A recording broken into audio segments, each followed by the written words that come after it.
It's a beautiful day on the north side of Chicago. Sun shining, mild temperatures, wind blowing in slightly from the north.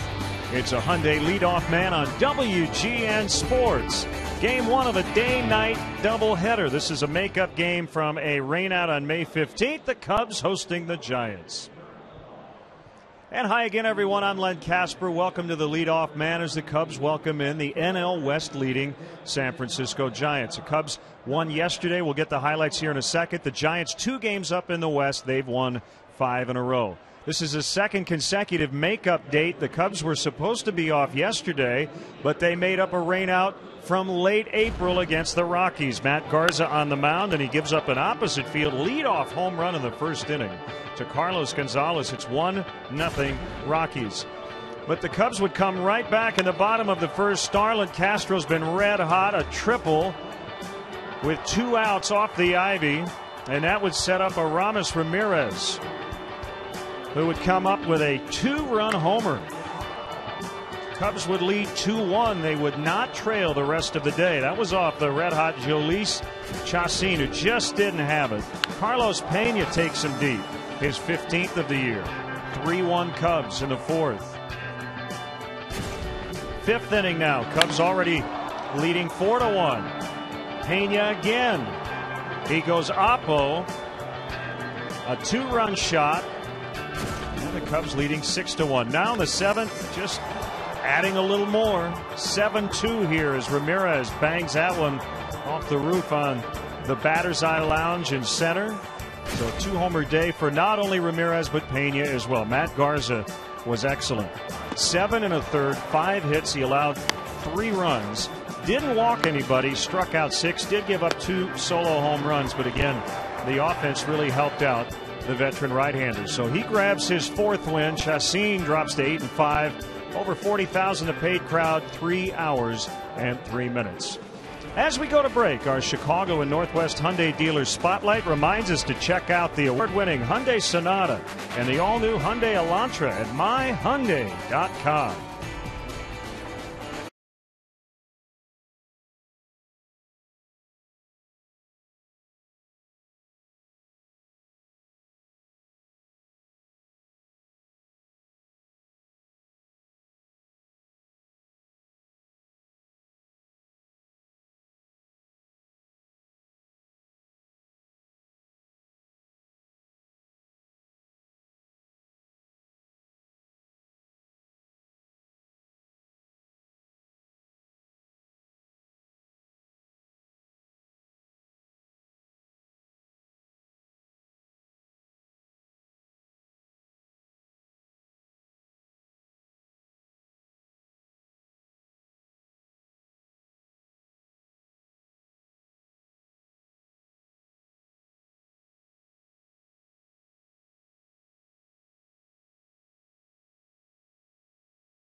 Indiana Hyundai dealers. Check out the award-winning Hyundai Sonata and the all-new Elantra at myhyundaichicago.com. Good news on the minor league rehab front. Darwin Barney should be back with the Cubs tomorrow. Marlon Byrd starting his stint with AAA Iowa. He got hit by a pitch last night in the left shoulder, and he said that's something he actually needed. Remember, he went on the DL because he was hit in the face by a pitch in Boston. So hopefully Marlin will be back within the next week or so. Let's hear from his manager, Mike Quade, about getting hit by a pitch last night. He's not so sure it's a good thing. It's never a good thing when someone gets hit. I mean, it's. I don't know. No, I didn't hear that. I didn't hear anything bad come out of it yesterday. Okay, good. Well, then I'm glad for that. He said actually it was a positive. Marlin he needed it. Well, good. Okay, good. Then that's great. It was in where did he get hit? The shoulder. Okay, because we were 2 for 2 on getting hit above the shoulders, and that's not good. So, okay, so all right. Well, the funny thing is, we sent him out, and he's getting started, so we'll monitor that. I didn't hear that. I was more concerned to see how Barney was. He'll play simultaneously. Is that the right word? He'll play while we're playing. He'll play a day game, I think, in Des Moines, and we should know that he comes out of that healthy after 3 at bats. That he'll be back here tomorrow. So I'm excited about that. But you get him back for the night? No, he's not eligible. No, we got to wait till tomorrow. So otherwise, don't think I wouldn't be thinking about it. So you put Barney right back in the lineup tomorrow, or he will be if he's healthy and everything's fine. Yeah, we'll look to get him in. Look, we're playing 2 games today. It's a long day for people, and that works out even better. He'd be back in there 99% sure anyway. But we'll look to give some guys a break tomorrow. That's Mike Quade. Time now for Bob's AutoZone tip of the day.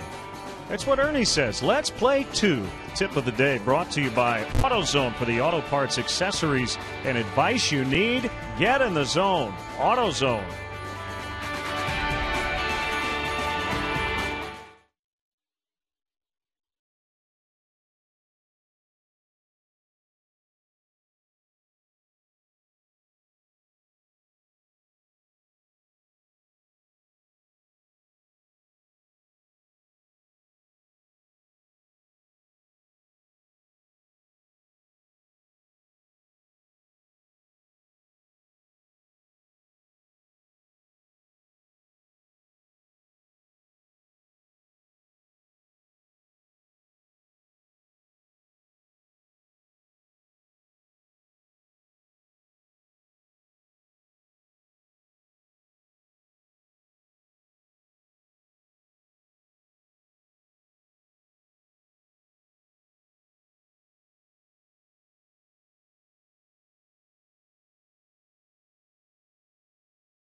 Northwest Indiana Hyundai dealers.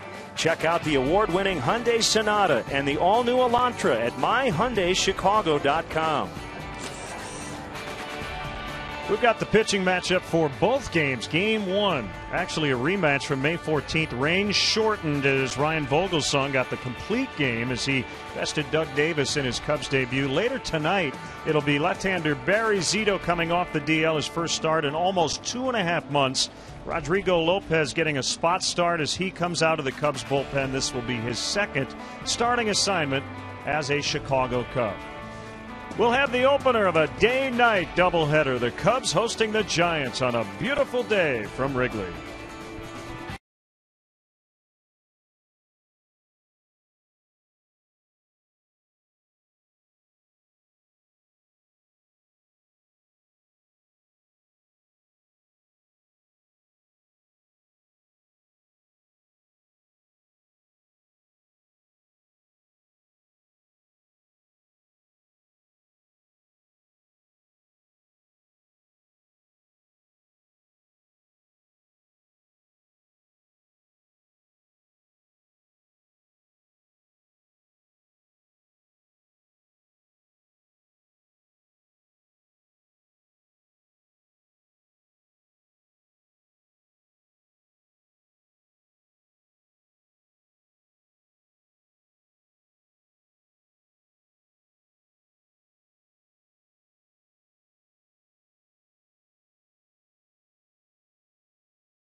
Busy day in Wrigleyville as WGN Sports presents Chicago Cubs baseball. This afternoon, the Cubs will make up a May 15th rainout against the Giants. They'll also play later tonight, so it's a day-night doubleheader. We welcome Cub fans from all over the country watching on WGN America, America's home for baseball. What a beautiful day for Cubs baseball. Bob Brenly and Len Casper with you. And Bob, we're going to talk middle of the order. The Cubs need to slug home runs to be successful. And yesterday, Carlos Pena and Aramis Ramirez did it. Man, Pena's been red hot. Well, you're absolutely right about slugging, Len. Going all the way back to spring training in Mesa, we felt that this Cubs team was going to have to hit home runs to be successful. The early part of the season, obviously, the weather played into that. But as the weather has heated up, so has the middle of the Cubs order. Carlos Pena with 9 home runs this month, trailing only Prince Fielder, tied with Matt Kemp of the Dodgers. For Aramis Ramirez, his average has been pretty good all year, but he's more productive in terms of the power numbers this month. Yeah, and he's come up in some big situations with opportunities to drive in runs, and lately he and Carlos Pena both have been able to cash in with those runners on base. Just about every Giant position player is cold right now, but they have won 5 in a row because of their pitching, and actually, Bob, they're well ahead of their pace last year when they squeaked out the NL West and went on to win the World Series. It's hard to believe, losing Buster Posey, losing Freddie Sanchez. You figured that maybe the Giants would take a little bit of a hit, but they're actually playing some of their best ball of the year right now, and it all comes back to that starting pitching. Yeah, the Giants 37-9 when they score at least 3 runs. Let's take you down to the field now for our national anthem. Ladies and gentlemen, at this time, please rise, kindly remove your caps, and join the U.S. Army Field Band volunteers as they honor America with our national anthem.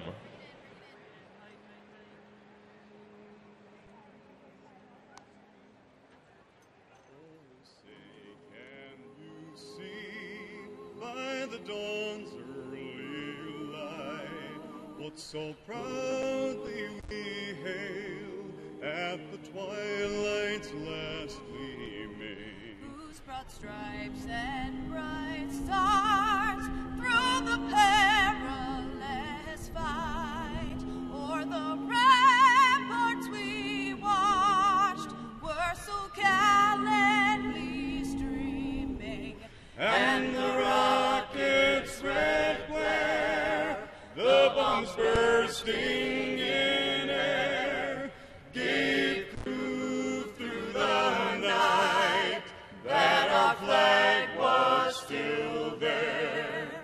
Oh, say does that star-spangled banner yet wave o'er the land of the free and the home of the brave.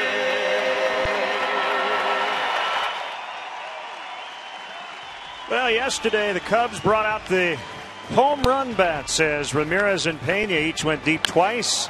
As the Cubs beat the Rockies, they'll kick off a 4-game series against the Giants next.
Select, full flavor, 99 calories. The exception to the rule. Pepsi Max, the official soft drink of Major League Baseball and your Chicago Cubs. 0 calories, maximum Pepsi taste. Ford, the newest vehicles on the road are now at your local Ford store. Like the all-new Ford Explorer, SUV, 100% reinvented. Visit localfordstores.com. Ford, drive one. And by the Illinois Lottery. How does $1,000 a week every week for the rest of your life sound? Then play Cash for Life instant games from the Illinois Lottery. The longer you live, the more you get. Chicago Cubs baseball in high definition is brought to you by Xfinity, only from Comcast. This is the kind of weather day you'd like to bottle up and copy and use about 81 times a year. Wow. This can't get much better. Bright sunshine, nice cool breezes blowing right now from left toward right field. Should help the left-handed pull hitters today. Maybe knock down some balls, hit the left field, but an absolutely glorious day here on the north side. And this is a makeup of the rain out back on May 15th. I suppose you could call it the rubber match because that series was 1-1 with the final game getting washed out. Giants were off yesterday. The Cubs originally were scheduled to be off, but they made up an early rainout against the Rockies and beat Colorado 7-3. You never mind losing an off day when you play the kind of ball game the Cubs did yesterday, waiting a long time for the offense to break out the way they did in that ball game against the Rockies. That was a welcome sight. At the umpires for game 1, Ted Barrett will work game 1 behind the plate, meaning he will not have to work game 2. Mark Ripperger, Marvin Hudson, and DJ Rayburn around the bases.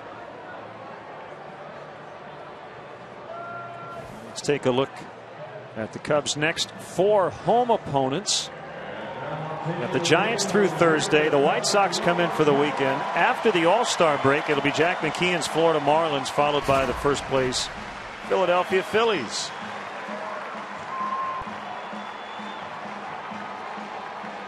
Left-hander Doug Davis will face this Giants lineup, a major league low 265 runs this year. But as we mentioned, they're in first place.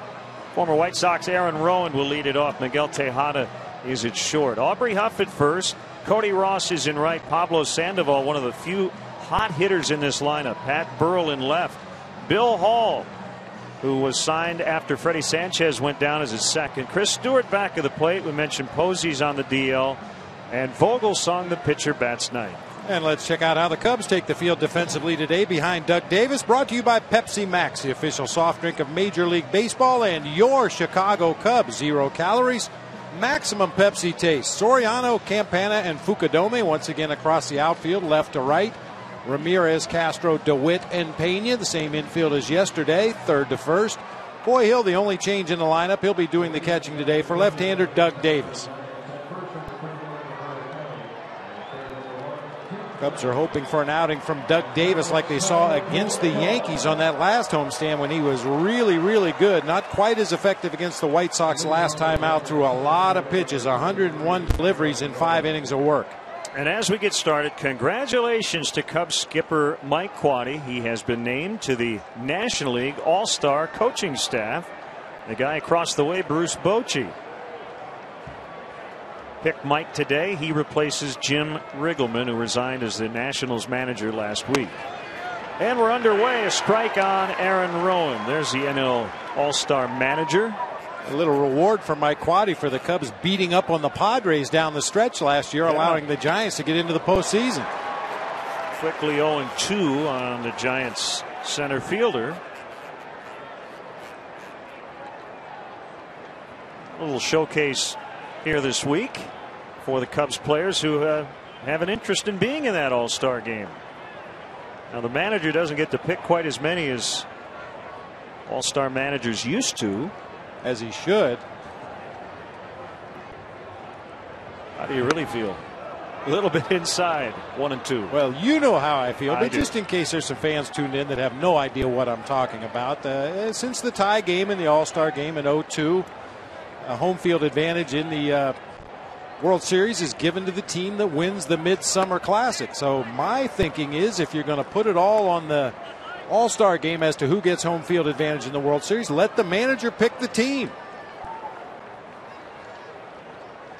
If you're going to beat up on the manager that loses the All-Star game for losing that home field edge, then let him pick his own team. Full count after an 0-2 start. Rowan hitting .397 against lefties. It's the second highest average in the National League. He's hitting .177 versus righties. So no doubt Bruce Bochy gets him in there when he can against southpaws. And he takes ball 4. That's unfortunate for Doug Davis, but you got a guy where you want him, and he let him off the hook.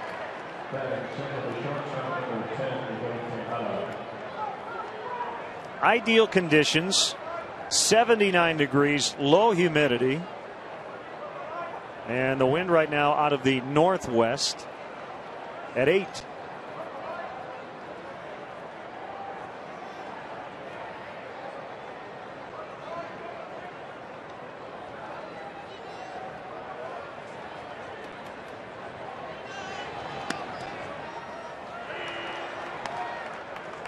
One strike on a breaking ball to Miguel Tejada.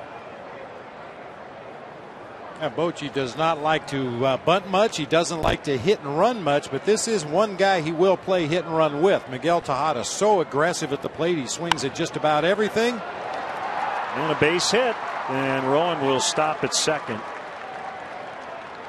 Well, Miguel Tejada coming in today with the lowest OPS, .543 in the entire league. Has not homered in now a career high 221 at bats. But as you say, he will make contact. And that's why Bruce Bochy feels confident to start runners when Tejada's at the plate. He doesn't swing and miss a lot. He's so aggressive, he's going to swing at the first 2 or 3 pitches he sees anyway. So to try to stay out of the double play, occasionally Bruce Bochy will start that runner at first. Ball 1 on Aubrey Huff, who's been better against lefties than righties.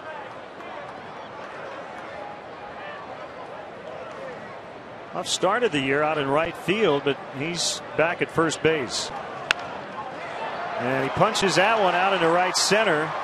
And the bases, well, they're going to try to send Rowan to the plate. The throw there, safe.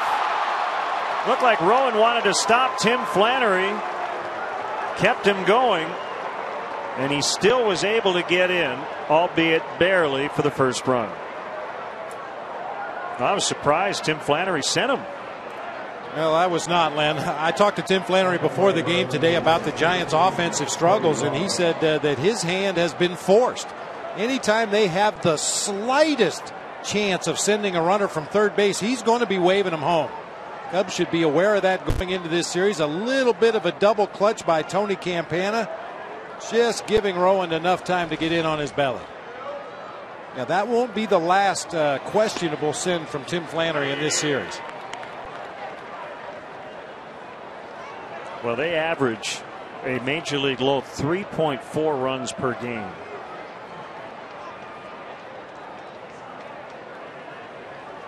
And still nobody out. Cody Ross batting cleanup. And that's outside. 1-1. Well, they've got a cold offense and a hot starting pitcher. And you know how that goes sometimes. We saw it yesterday against the Rockies. One of the best pitchers in the National League got banged around pretty good. 1-2 on Cody Ross.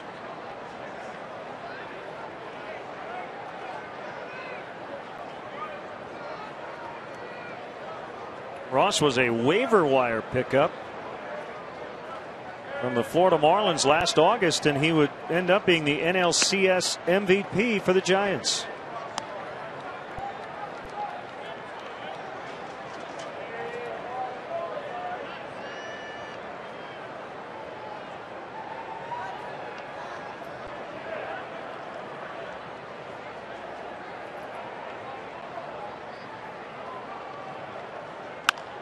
Another ball hit hard into center.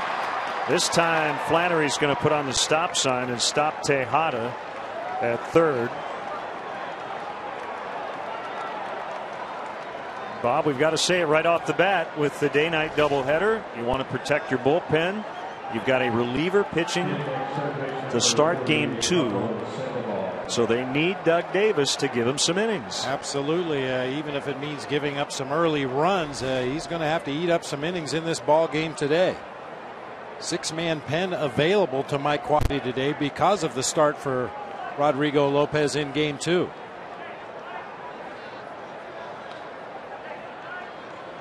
A little harder hit ball into center field that time, and also the Giants' hottest and best hitter making his way to the plate, so that time Flannery a little more cautious with the runner at third. Pablo Sandoval, switch hitter, left the game against Cleveland on Sunday early with a quad injury. They will turn 2, so he won't get an RBI. On the play, Tejada scores, and it's 2-0. Runner at third, 2 outs. I mentioned Tejada being a extremely aggressive hitter. The same thing can be said for the Kung Fu Panda. Pablo Sandoval picking on the first pitch he sees, hits the easy grounder to second for a double play. However, the Giants take a 2-0 lead. So Huff is at third, 2 outs, and Davis goes from the windup against Pat Burrell.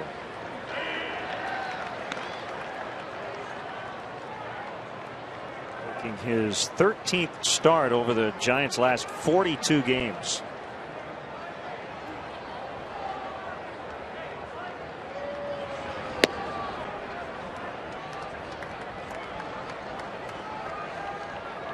There was a time Pat Burrell was one of the best fastball hitters in the game. However, his bat has slowed somewhat. Got to be really careful with breaking balls in the strike zone. Those seem to be the pitches he catches up to best. Base hit to right, 3-0. Just his second career hit for Pat Burrell in 16 at bats against Doug Davis. So they have 4 hits here in the first inning. They've all been singles, and they have 3 runs. Even that one, a fastball on the inside part of the plate and down, and Burrell gets jammed a little bit, just muscles it out into right field for the RBI single.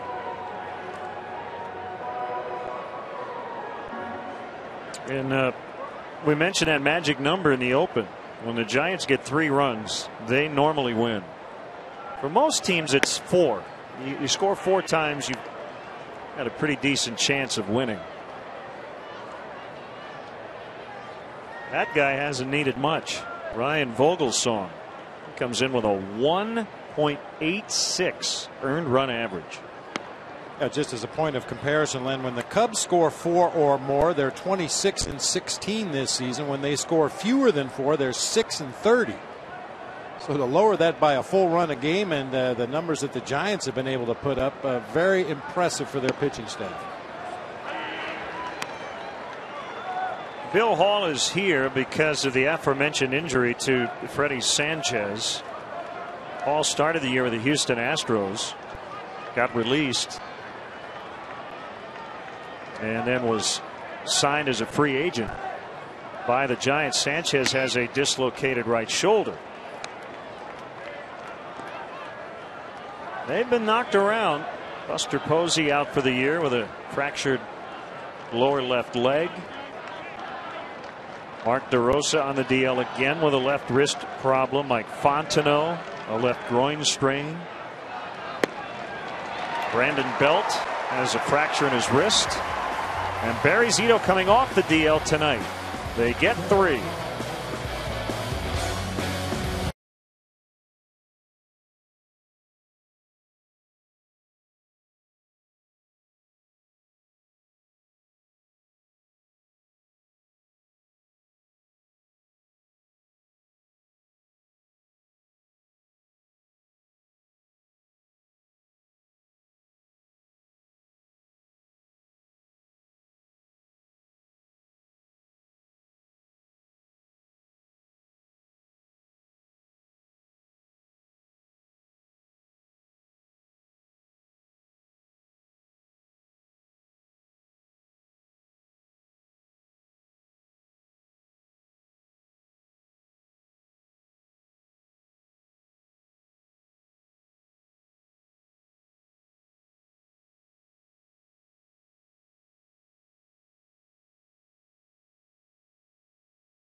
Pepsi Max, the official soft drink of Major League Baseball and your Chicago Cubs. 0 calories maximum Pepsi taste. Fukudome, Campana, and Castro at the top. Ramirez, Pena, and Soriano in the middle. DeWitt, Hill, and Davis rounded out. Take a look at the Giants defensively. Burrell, Rowan, and Ross across the outfield, left to right. The Kung Fu Panda, Pablo Sandoval, in much better physical shape this season. He'll be manning third base. Miguel Tejada, Bill Hall up the middle of the field. Aubrey Huff over at first base. Catching today for the Giants, Chris Stewart, and he'll be receiving pitches from right-hander Ryan Vogelsong. Spectacular numbers for the Giants right-hander. Normally, the comeback player of the year is given to a guy who either had a major injury the year before or had a bad performance. For Ryan Vogelsong, he's coming back from baseball oblivion, at least in the major leagues. Here's the 0-1 to Kosuke Fukudome. This is his first experience here in 2011 at this level in 5 years. Spent some time in Japan, the rest in the minors, and he's putting together an all-star type season. Now, the guy he has to impress is his own manager. But it's been a long journey, and Vogelsong is back with his original organization. Bob, he was involved in that Jason Schmidt deal between the Giants and Pirates way back when. Well, for whatever reason, he certainly has it figured out this year. With runners in scoring position, opponents barely hitting over 100 against him. Kosuke puts a charge into this ball, and it's going to be run down by Aaron Rowland. I think yesterday that's a home run. Oh, what's that saying? A day late and a dollar short? Well, Kosuke definitely a day late. Wind was blowing straight out of here at Wrigley Field yesterday afternoon. That ball would have rattled around in the bleachers, but with the wind blowing across from left to right, knocked it down a little bit, giving Aaron Rowland enough time to run underneath right in front of the vines.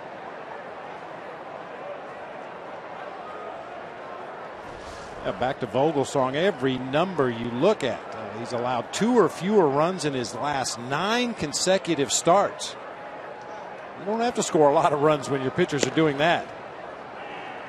Called strike to Tony Campana. Well, to kind of tie it all up, the reason Vogelsong is in their rotation is because of the Barry Zito injury. Well, Zito will return from the DL for game 2. He had a foot injury, but Vogelsong isn't going anywhere, and I don't think he would have anyway. But Jonathan Sanchez just went to the DL with a left biceps injury.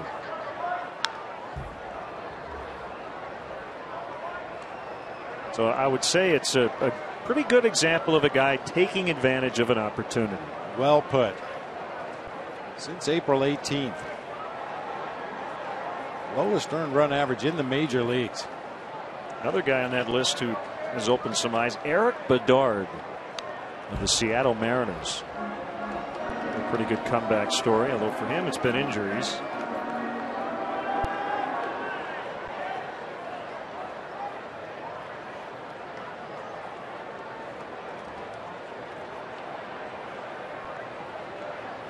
Campana getting his 15th start in center, and he swings and misses. Stewart will fire to Huff to complete the out. We'd love to hear from you via email at LennonBob@Tribune.com. You can follow us on Facebook and Twitter as well. And you should. And if you don't, that's on you. You'll wish you had.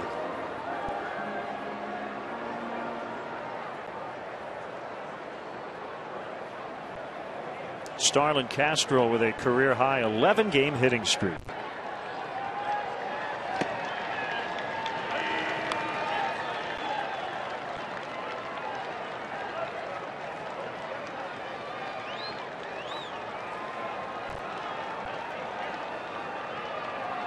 Last time the Giants were here, Castro had a chance to talk to one of his heroes, Miguel Tejada. What a thrill That was for Castro. You can see some similarities, at least offensively, between Miguel Tejada and Starlin Castro. Both very aggressive, both great hand-eye coordination, get the bat on the ball almost every time they swing. Mike Quade has managed both guys. Tejada when Mike was managing in the Oakland A's farm system.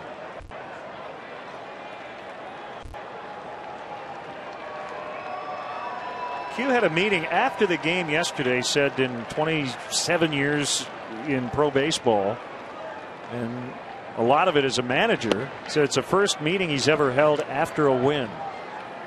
He really wants to tighten up some of the defensive issues.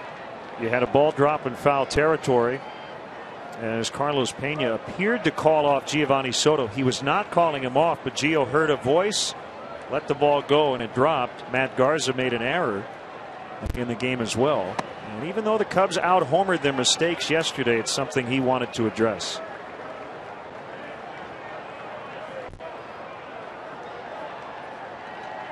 Well, they're just, I mean, the Garza play, he was a little anxious to get the ball. Maybe he looked up before he had a handle on it. But the pop foul that dropped, really no excuse for that. There just has to be better communication. Use your voice. This one will be caught by Ross for the final out. They go 1-2-3. It's 3-0 San Francisco at the end of one.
Chris Stewart against Doug Davis. Strike one.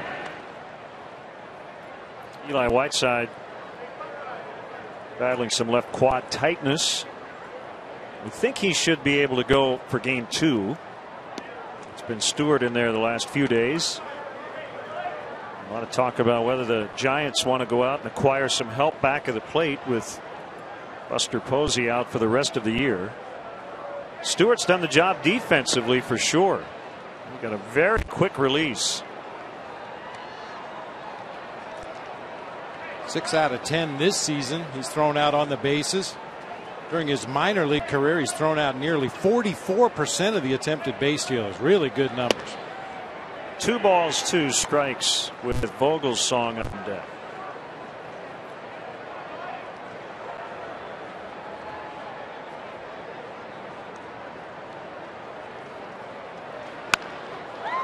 And a base hit.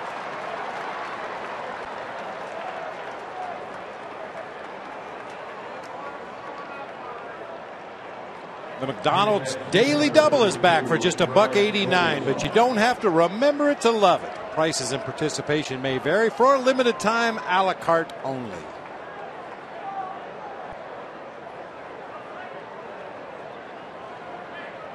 Vogelsong squaring to bunt.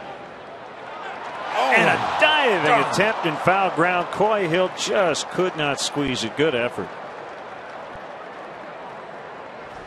Well, that is a tough play because you know you're completely sprawled out there diving for the ball. You know that mitt's going to hit the ground hard. Unfortunately, as you said, Coy just couldn't squeeze it quickly enough before the back of that catcher's mitt hit the dirt. The ball popped right out. Nice effort.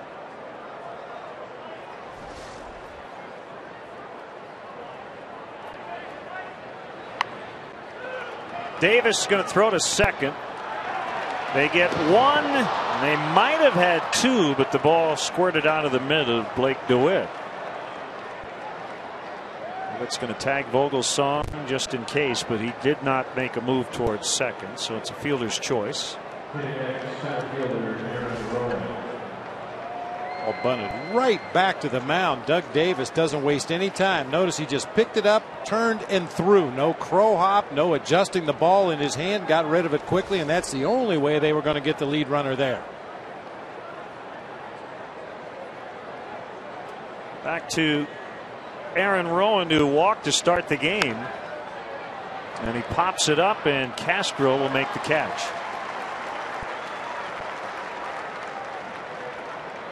Like Castro was keeping an eye on Rowan just to see if he was running hard down the line.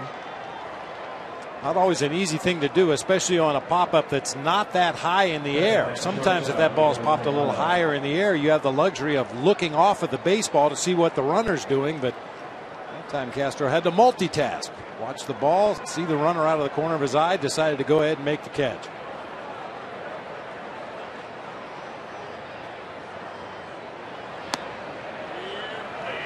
High strike on Tejada.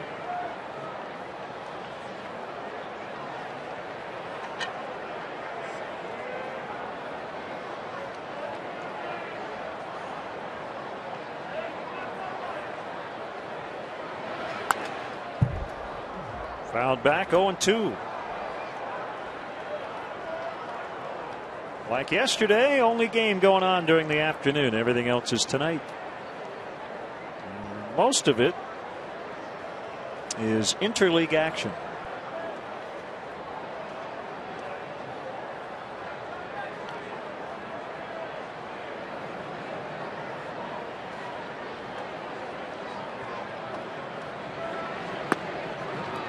Outside, 1 ball and 2 strikes. One thing about Doug Davis, even when he has struggled, he's found a way to battle and hang in there and give you another inning or two after a rough inning. Cubs are going to need several more today from him. As DeWitt makes a catch, a scoreless second for Davis after he gave up 3 in the first.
Through the 10th at Lakeside, featuring a full headline set by Dave Matthews Band each night, along with performances by David Gray, Ray LaMontagne, OAR, Kid Cudi, and many more. Single day and 3-day tickets on sale now at DMV.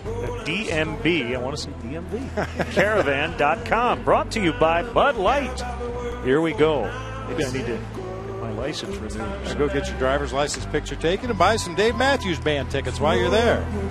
This is Dave Matthews Band live from Wrigley here in the background. 3-0 Giants as the Cubs bat in the bottom of the second. A tremendous lineup for all 3 days of that Dave Matthews show. Our good buddies Humphreys McGee playing on Saturday night with G Love and Special Sauce, the headliners at the Lennon Bob Bash a couple years ago. Aramis Ramirez headlining, leading off the bottom of the second, and a base hit. He stays hot. First base runner for the Cubs as he greets his former Pirate teammate with a solid single to left. Number 22, Carlos Pena. Well, I tell you, Ramirez is not missing many pitches in the strike zone right now. I mean, even yesterday's ball game, we saw pitches down. Both times he was able to golf them out of the ballpark, but in the bottom part of the strike zone, that time a first pitch fastball right down the middle, and he hammers that one into left field. That brings up Carlos Pena, who over his last 4 games in Chicago has hit 5 home runs, including 2 yesterday. Homered in all 3 games on the south side last week. Towering fly ball to right. Cody Ross back at the wall.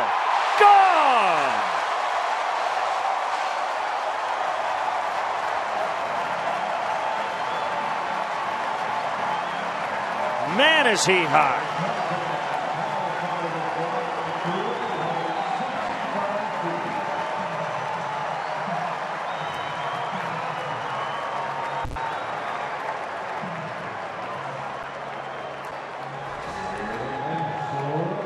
Just an absolute towering drive to right field. We mentioned that wind blowing across from left toward right certainly helped that one a little bit, but it didn't need much help. Absolutely crushed. Stay hot.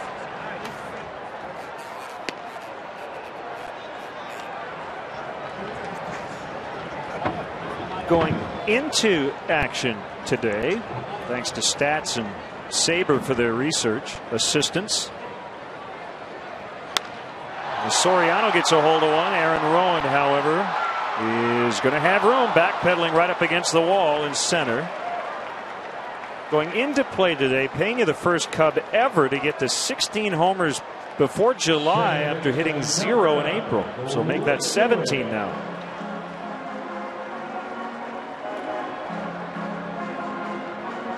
All 17 of Pena's home runs have come since May 3rd.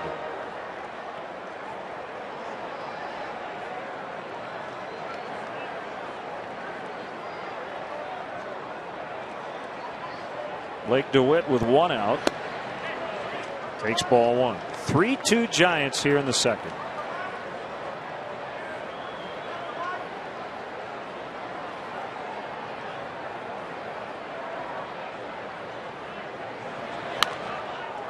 Foul pop back to the seats. You know, Len, with Ramirez and Carlos Pena being as hot as they are right now, especially with the long ball, you wonder how long it's going to be before teams start to pitch around them and put the pressure on Alfonso Soriano and in today's lineup, Blake DeWitt. We talk about it all the time when teams come in here to Wrigley or we go on the road. There's a guy or two in that opposing lineup that you can't let beat you, and right now it's the 2 guys in that 4 and 5 spot, Ramirez and Pena.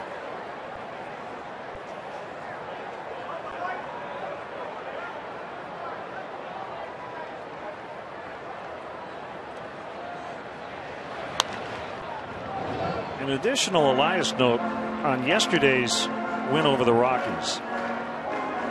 For the first time ever for the Cubs at Wrigley Field, the 4 and 5 hitters both hit 2 home runs in the same game.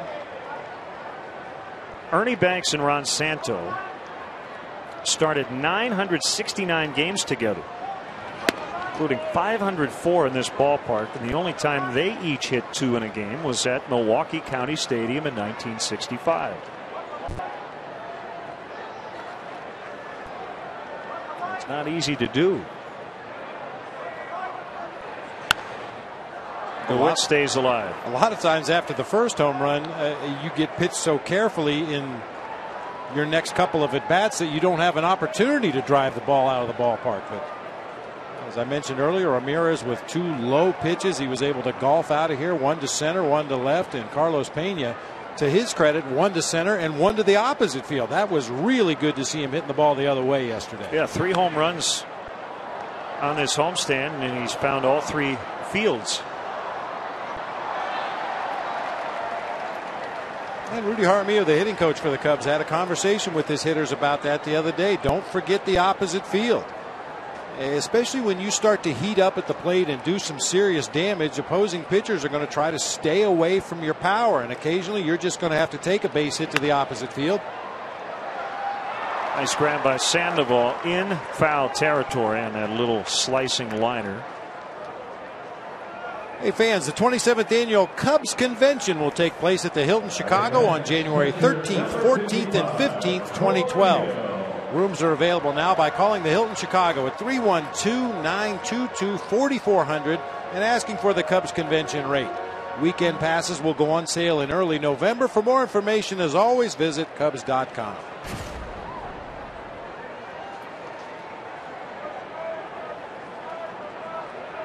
Two outs, it's Coy Hill.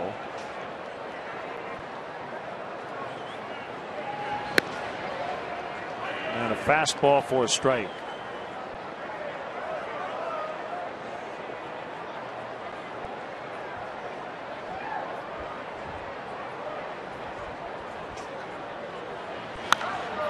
That one into the right field corner. If it's fair, it's got a chance, and it is gone. A home run to tie it.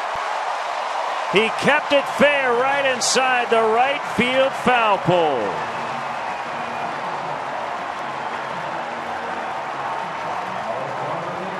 Second homer of the year for Coy Hill.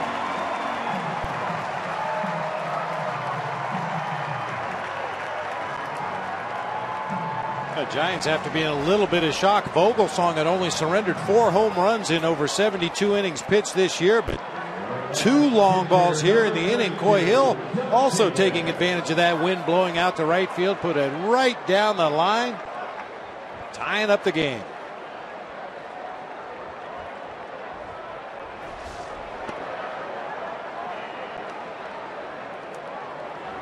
Cusack loved it, hanging with Chris Chelios and a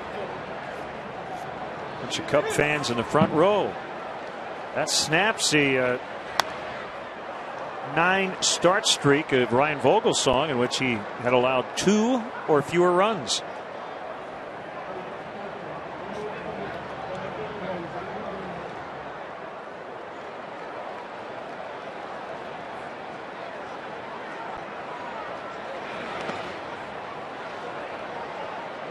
One and 2 on Doug Davis.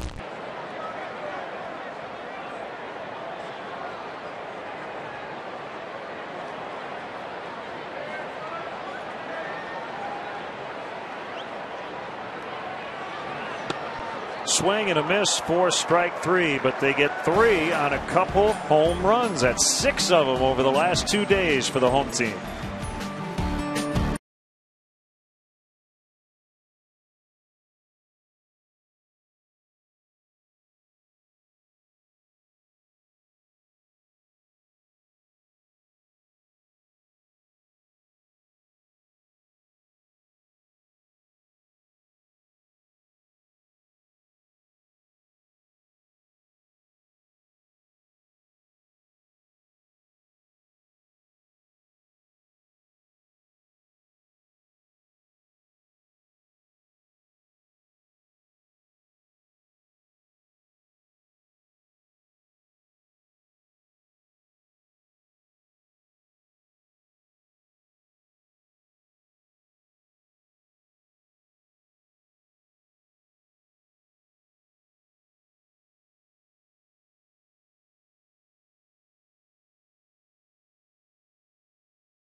right now and click on the WGN Sports Game Zone banner to connect to all the up-to-the-minute stats and information while you're watching at home.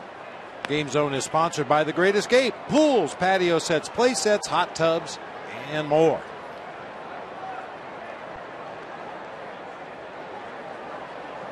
Coy Hill tying the game with a home run to right. Just fair into the seats and right.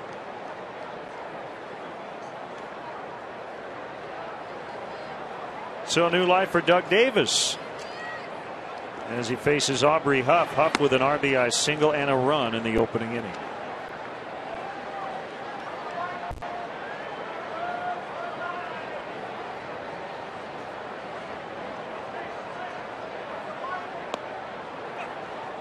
Curveball missed at 69 miles an hour.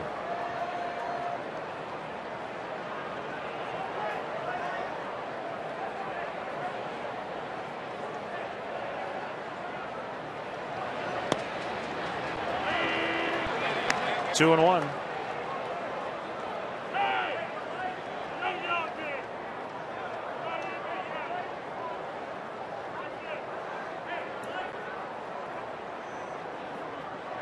Cubs still haven't gone to San Francisco. They will do that at the end of August. It's the first time the Cubs have hosted the Giants for 6 or more home games since 1998. The reason they get this extra series is because of the 6-team NL Central, and you got interleague play and trying to match up all the schedules.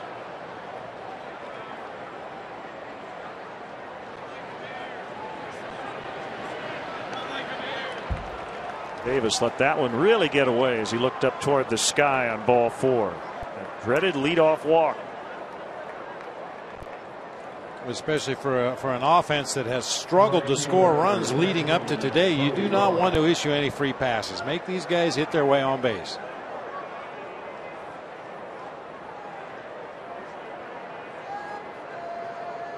Is that our Timmy, or I think that's Timmy Basamente she's talking about right there. Or Tim Lincecum?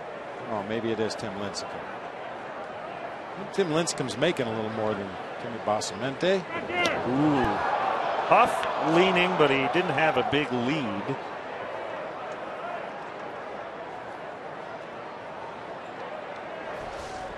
That's another thing the Giants don't do a lot of. They don't run much whatsoever. Andres Torres, who's not in the lineup today, probably their best source of speed.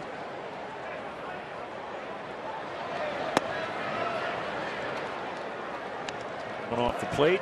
Inside, 1 ball, no strikes.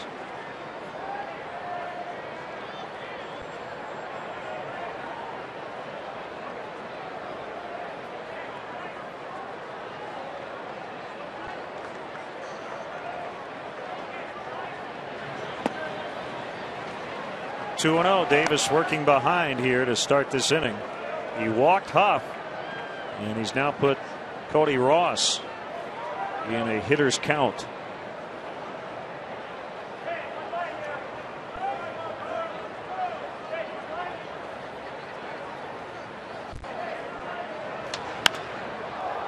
High fly to left. Soriano in front of the warning track. Wind helping him.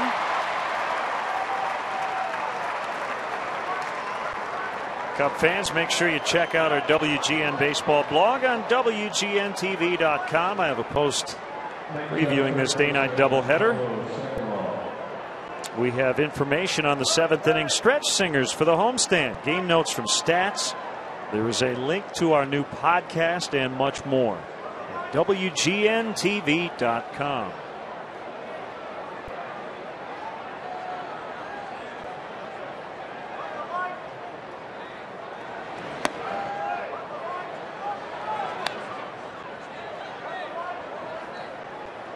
One and nothing on Pablo Sandoval.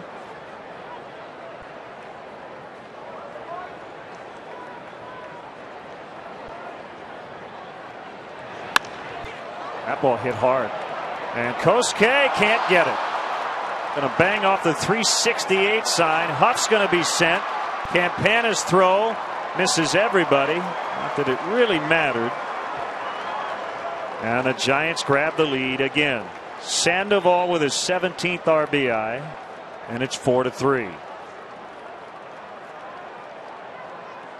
Well, you called it right, Len. That ball was scalded toward the gap in right center field. Pablo Sandoval is a guy that's hungry to hit. He loves to swing that bat. In years past, he's been hungry to eat, but he's got himself in much better shape this year, swinging the bat well, driving it to the opposite field. Little kick there by Tony Campana. However, Sandoval had kind of rounded second base and gone into his routine and didn't see that ball get away from the Cubs cutoff man. Pat Burrell hits it a ton, but he pulled it way foul.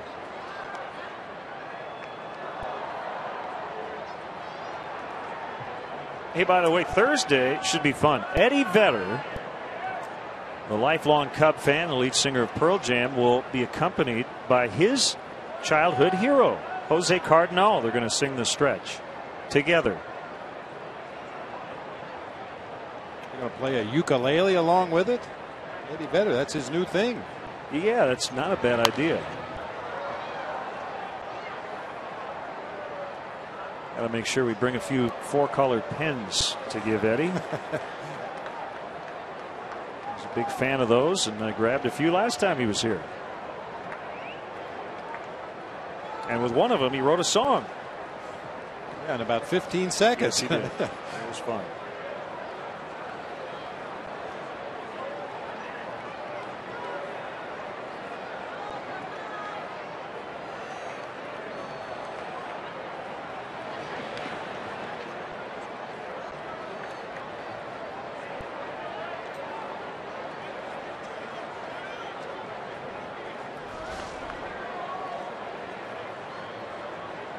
Hill digging out a low breaking pitch. When you catch Doug Davis, you know you're going to be busy behind the dish, especially when he gets ahead in the count. He likes to bounce that breaking ball or run that cutter in off the plate.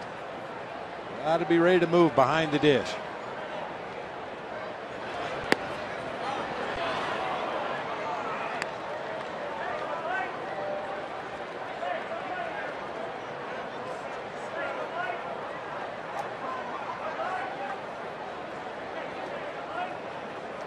Bill Hall on deck. 2-2 count on Pat Burrell. Giants have taken their second lead of the day. And that ball crushed to left and gone. Without the wind blowing in, that ball's on Waveland. As it is, it's about 5 rows up in the left field bleachers. So they have their 3-run lead again.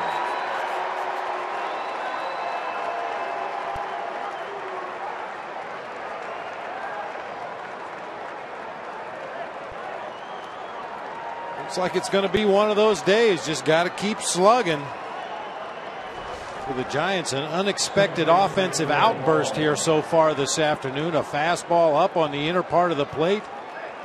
Yeah, off the bat, I thought that ball was headed across the street, but the wind knocked it down into the bleachers. Still counts for 2. As we mentioned coming in, Pat Burrell had very little previous success against Doug Davis, but he's 2 for 2 with a home run and 3 RBIs. And that's only his second home run in 51 games. 7 total.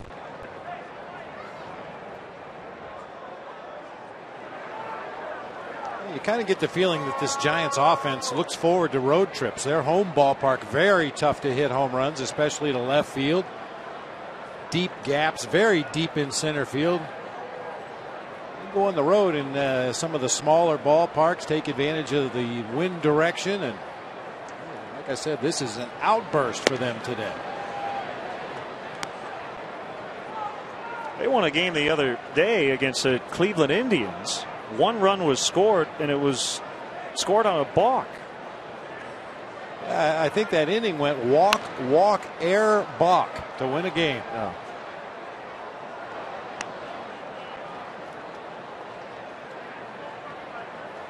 Scored a run recently on a sac fly that was a foul pop up to third base. I mean, they're just trying to figure out any way possible to scratch home some runs. But they've done it with the bats today as Bill Hall hooks that one foul.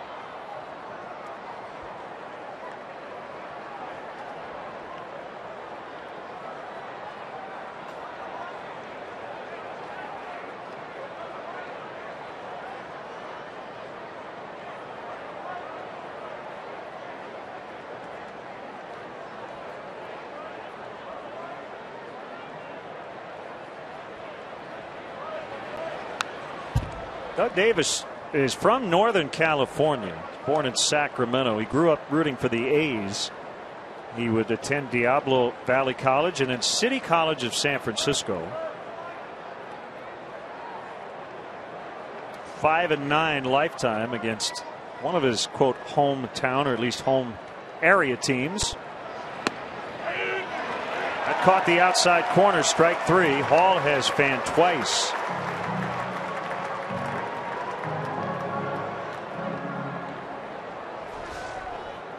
Hitting next, catcher Chris Stewart.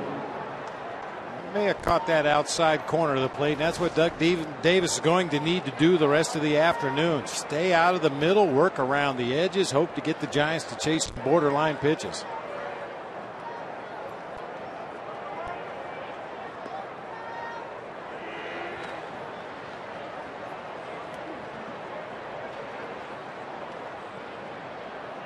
Chris Stewart has bounced around White Sox, Rangers, Yankees, Padres, and now the Giants.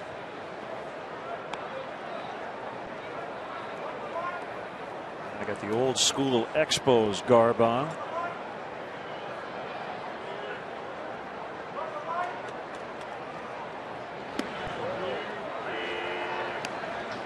One and two.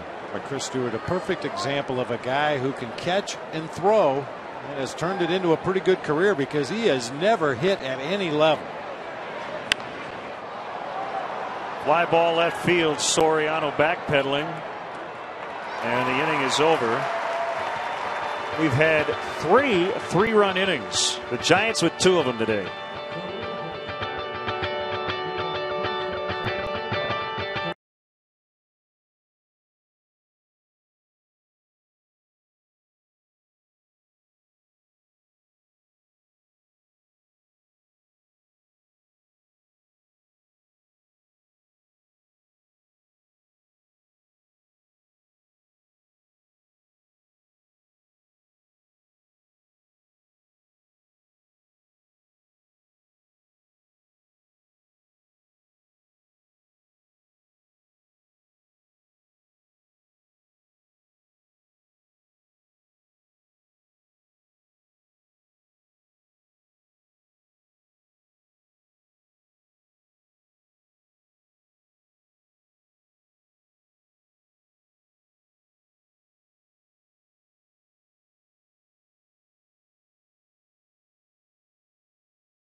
On May 15th, when the Cubs and Giants were rained out.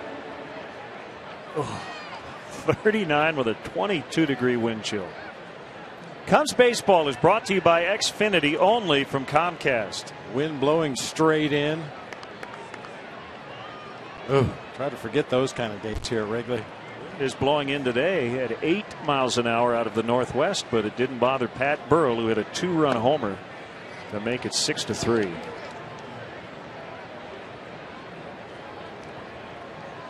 Ukadome fly deep to the warning track in center in the first inning. Sandoval and Huff are in at the corner spots, and it's 2-0.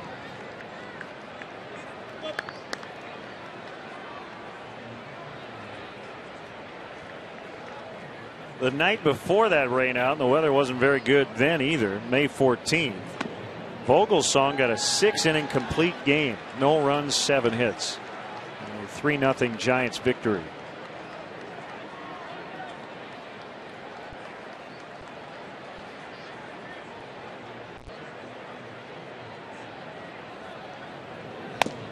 Ball 4, a leadoff walk.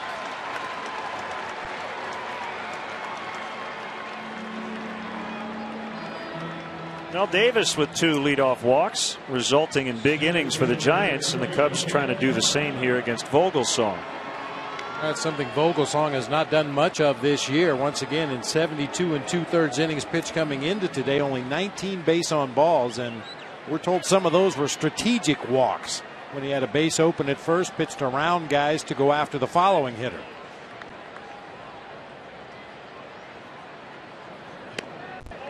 Campana was able to pull the bat back, check down at third, and Jay Rayburn confirmed that.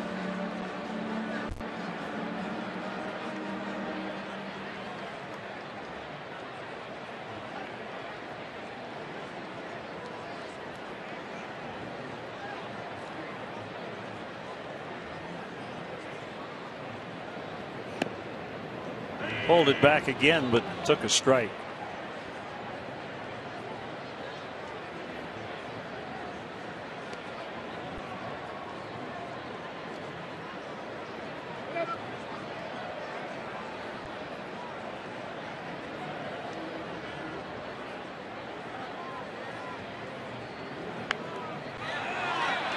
He's going to make it. Yep. Tony Campana with a bunt single. Everybody in the park knew he was going to do it, and he still picked up a base hit.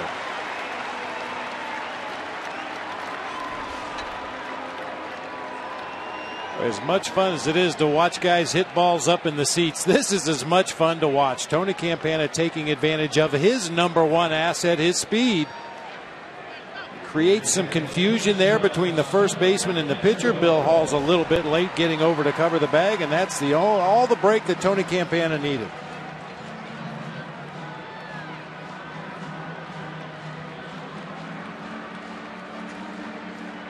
There has to be nothing more satisfying for a guy like Campana, knowing that the Giants knew what he was going to do, and they still couldn't do anything about it.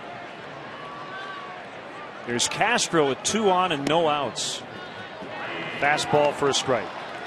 Well, some Cub fans may remember Brett Butler played for the Giants, played for the Dodgers, several other teams in his career. He was similar in stature to Tony Campana, very fast, and the bunt was a huge part of his arsenal, and he would bunt even with the third baseman right in his face. He still felt like he could deaden that ball enough, get down that line quickly enough that even when the defense was protecting against the bunt, he would still bunt for base hits, and Tony Campana just did it right there.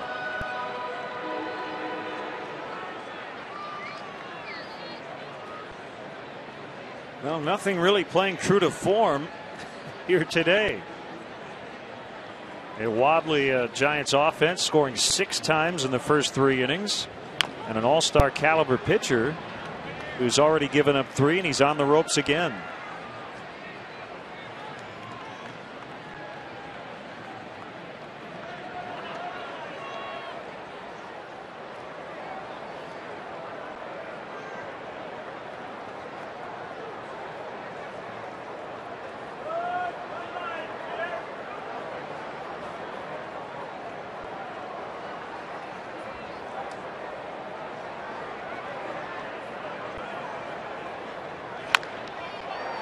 Try to turn 2, although Tejada had to back up. The relay throw is going to be late. With Tejada backpedaling, that pretty much took away the double play chance. 1 out, and they're at the corners for Ramirez.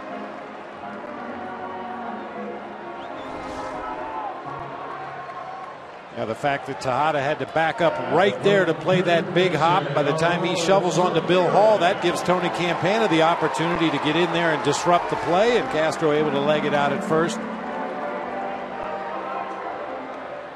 The right guy's coming to the plate with runners on base.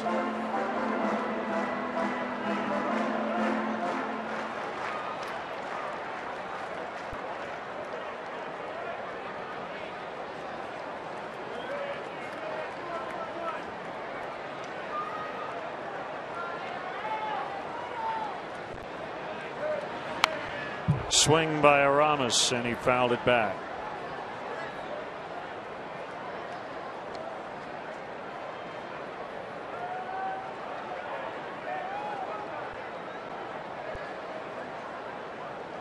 Pena on deck already with a 2-run homer today.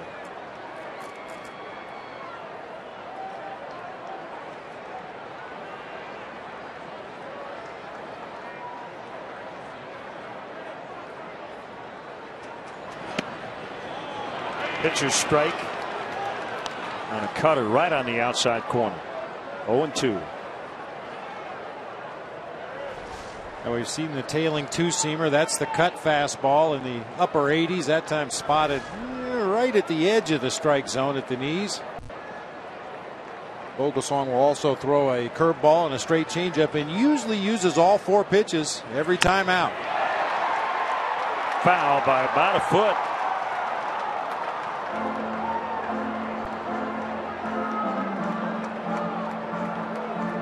Burrow's saying, who's been nice to me?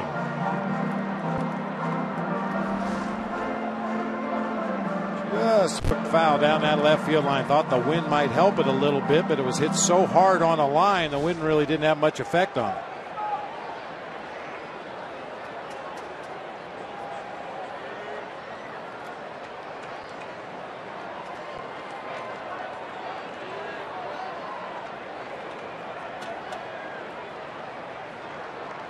Vogelsong ready for an 0-2. And a big strikeout, 2 down.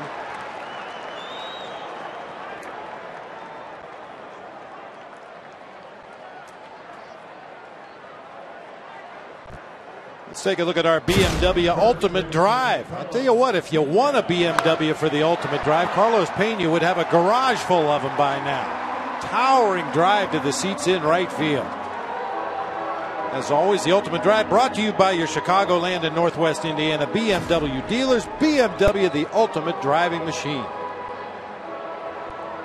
I think Vogelsong will be fairly careful here, considering how hot Pena's been.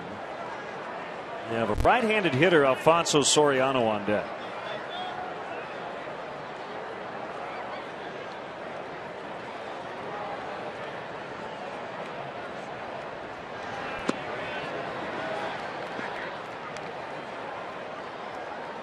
And I think Carlos knows that, and he has such a keen eye at the plate, Bob. I think he's just looking for a mistake. And when you're locked in at the plate like Carlos is right now, you have that luxury of even taking strikes if it's not exactly the pitch you're looking for. Up until you get 2 strikes, make sure it's something you want to swing at. Check swing that time, out of character for Carlos Pena.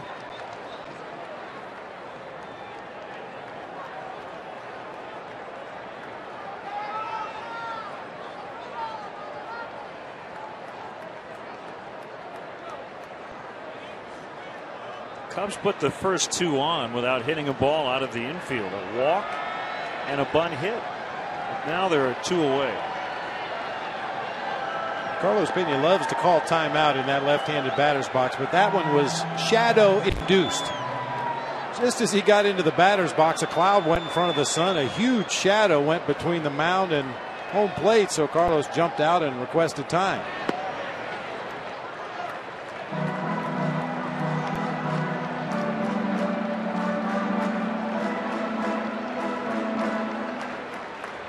Are back on, so to speak.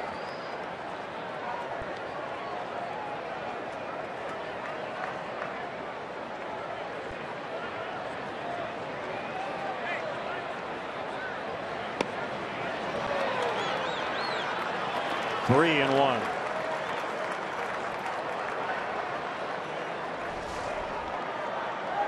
Vogelsong looks like he's just not willing to give in this particular at bat to Carlos Pena. Some change-ups away, breaking balls down.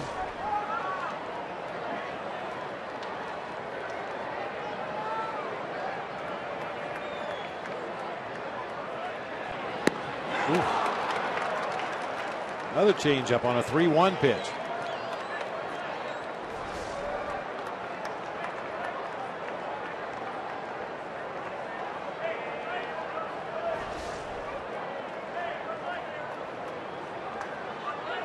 Castro will run with this payoff pitch. Huff playing behind him at first.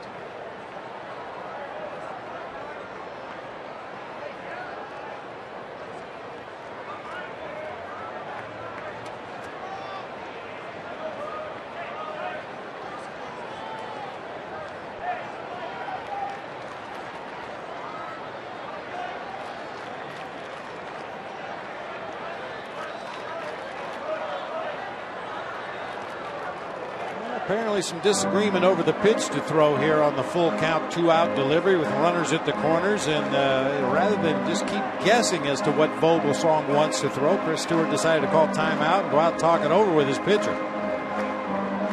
Long-time pitching coach Dave Righetti. I think Rags has been there since Dusty Baker was a manager.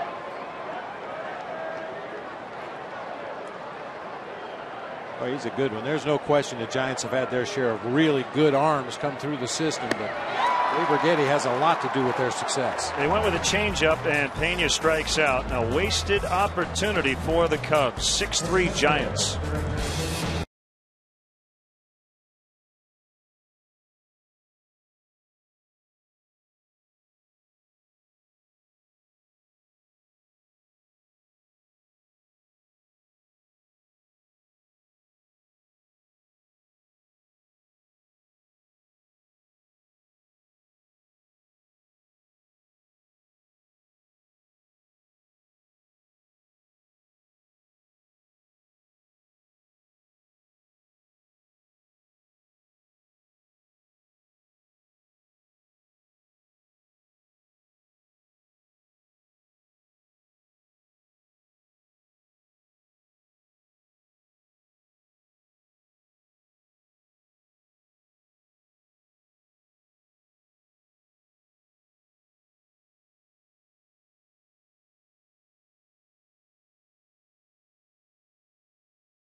Ryan Vogelsong swings at the first pitch of the 4th inning. The new Bud Light Bleacher Series provides fans with exciting new opportunities in the Bud Light bleachers this season, including free T-shirt Mondays, $3 12-ounce draft Bud and Bud Light Tuesday nights, and $1 Vienna Beef Hot Dog Wednesdays. Tuesday night special is also available in select locations in the Seating Bowl. For more information and to purchase tickets, visit Cubs.com.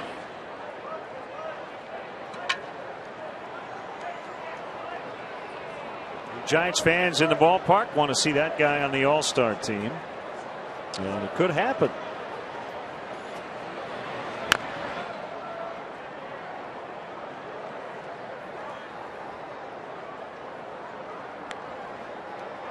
I got just a minor beef with the All-Star situation currently,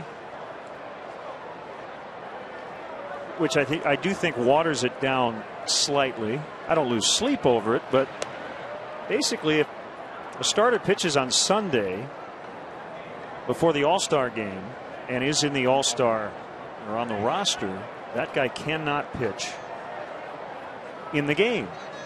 He is considered an All-Star, but then they replace him on the roster. And I think the last couple of years, Bob, the rosters have been like 34, 35 plus All-Stars. Doesn't it just slightly take away from the special nature of being an All-Star, or no? Are you of the mindset the more the merrier? You know, it makes a lot of sense. Obviously, if a guy pitches on Sunday and he's going to be completely unavailable come Tuesday night, I don't know. I don't know if there's an easy answer to that. If he has pitched well enough to deserve an All-Star booth, and it just happens that his turn falls on the Sunday before the All-Star game, he shouldn't be punished for that. Fly to right. Kosuke will have to play that one on the bounce, and Vogelsong has a single. again, it's a minor beef. I'm not trying to take away an all-star accolade from potentially a very deserving player, but it seems like any minor injury and a guy is out of the game and they quickly replace him. End up with 40 guys representing one league. 7 or 8 of them can't participate.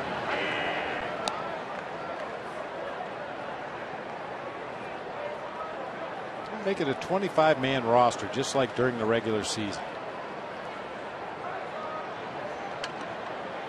Well, if you do that, you have to be very careful with your pinch hitters and your relievers. Well, yeah, maybe you expand the pitching staff, obviously, because you don't want to overextend anybody in an exhibition game, although I guess it's not considered to be an exhibition game anymore.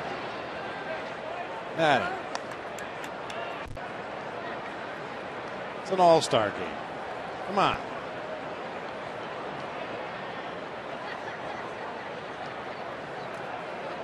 Can you imagine if they determined home field advantage in the Super Bowl by what happened in the Pro Bowl? Go to second's going to be cut off. Back-to-back singles to start this inning. Let's step aside and see what's coming up on WGN.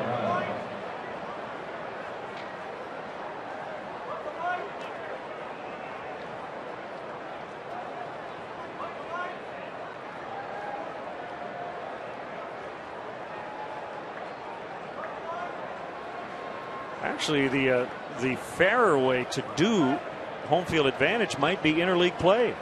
You add up all the games between the AL and the NL, and whichever league has a better record.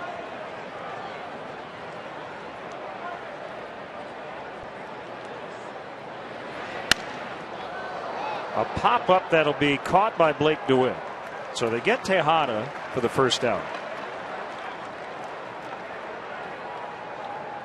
You think the commissioner's heard a few of these suggestions over the years? I'm sure he's heard those and about a million more. I would tend to agree with you, though. I think the overall interleague record is probably a fairer way to judge who gets home field advantage in the World Series than an exhibition game where managers would like to get everybody in the game. You're an all-star. You earned the right to be here. I'd love to get you in the ball game as best I can. It's an exhibition game. I don't know that anybody ever went to an all-star game with their NL or AL pennants rooting for their team. You go to see the best players in the game do what it is they do well. I don't think anybody is really that jacked up over who wins the game. I would agree.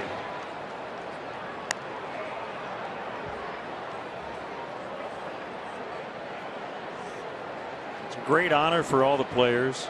Sure. It's great for fans to see all the baseball's best players in one place for a couple of days. As Huff gives this one a high ride, but it's going to be caught by Kosuke. And the runners stay right where they are, 2 down.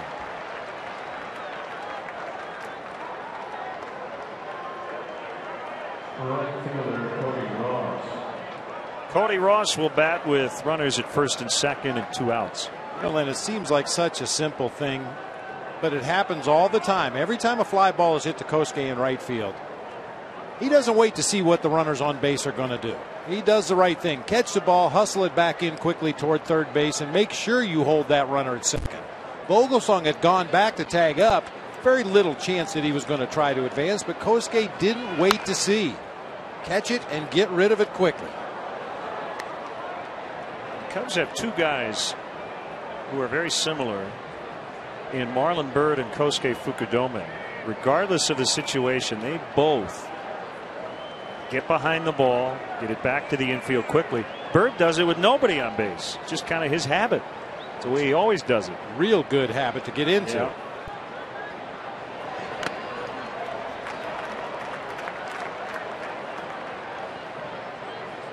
I mean, once again, the pitcher's running at second base. Vogelsong had gone back to tag. You see Tony Campana looked into the infield, let Kosuke know the runner was tagging. So he caught it, got rid of it quickly. And no chance, even if Vogelsong wanted to advance, for him to make it to third base. You catch that ball flat-footed or backing up a little bit and come down with the ball and take a look to see what that runner at second base is doing, and then you see he's breaking for third. By then it's too late to make the throw to get it.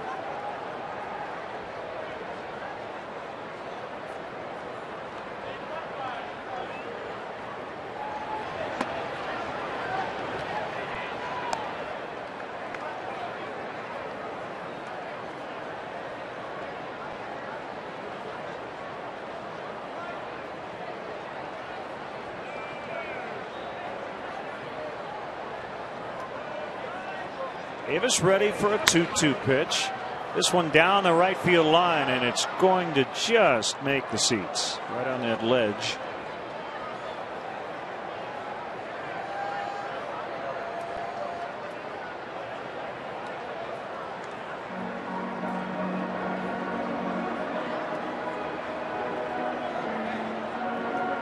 If you missed it earlier, Cubs manager Mike Quade has been named to Bruce Bochy's National League All-Star coaching staff. He'll replace Jim Riggleman.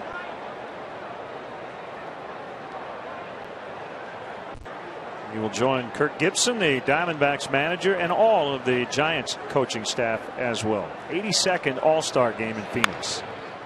Slowly hit grounder. Castro will throw to second, and they just get Aaron Rowan.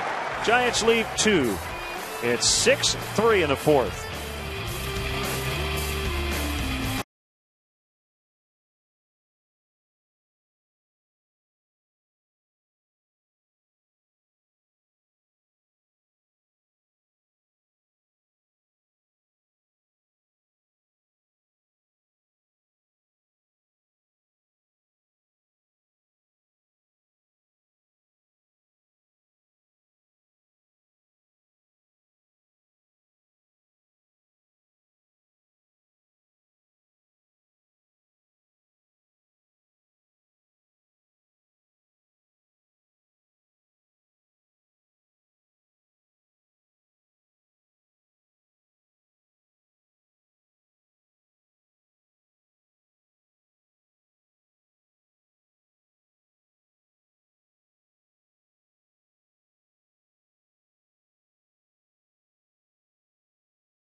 Sponsored in part by Mega Millions and now Powerball from the Illinois Lottery. Tonight's Mega Millions jackpot is $88 million, while Wednesday's Powerball jackpot sits at $76 million.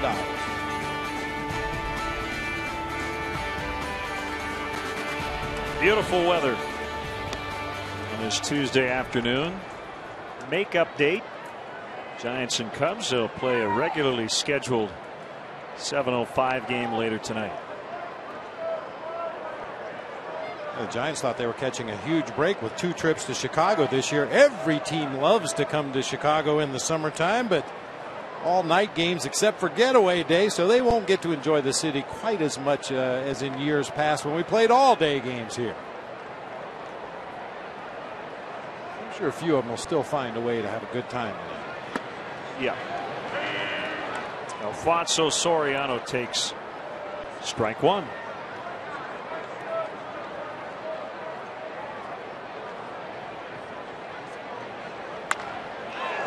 Into left, base hit. Burrow comes over and backhands, gets by him, and Soriano will get the second. I'm not so sure he would have otherwise. And it's a single and an error.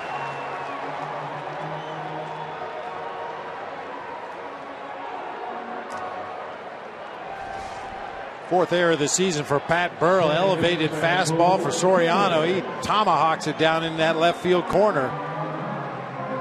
Burrell has never been known for his defensive prowess. Just looked off that ball too quickly. It hit off his glove and rolled back to the warning track, allowing Soriano to advance to second.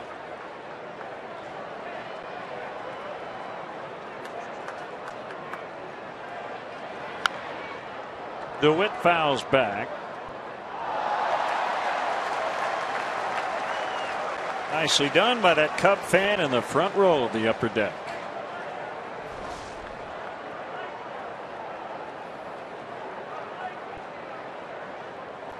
One-handed over the rail. Nicely done.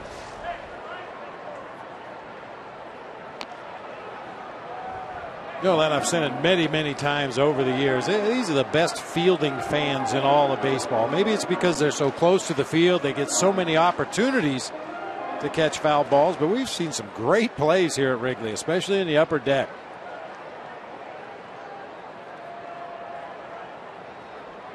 They do get a lot of chances in the upper deck here.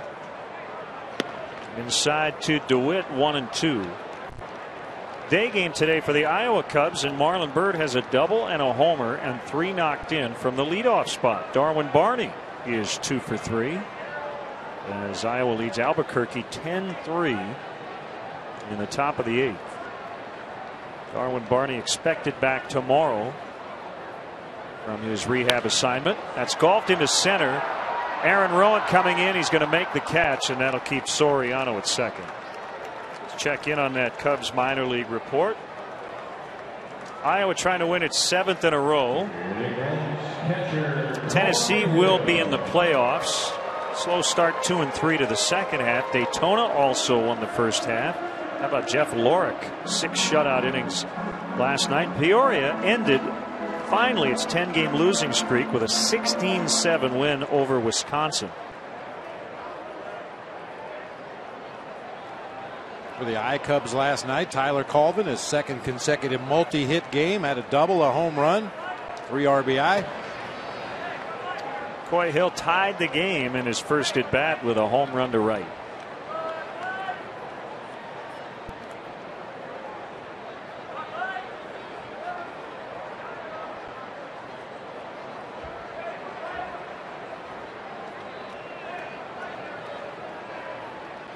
For Hill, he has 7 career home runs. They've all been hit left-handed. Actually 8 now with the homer today. So 8 career homers, all from the left side.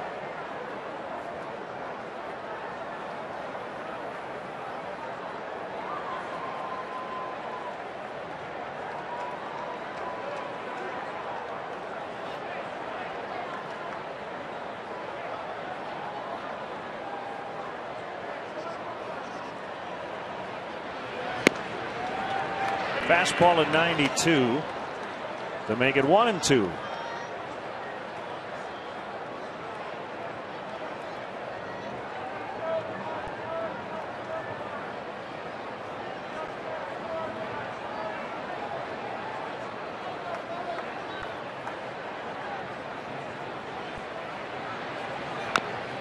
Checked his swing. That's a fair ball picked up by Vogelsong. The throw to first. They just got him. Vogelsong couldn't put much on that throw, but they get Hill for the second out.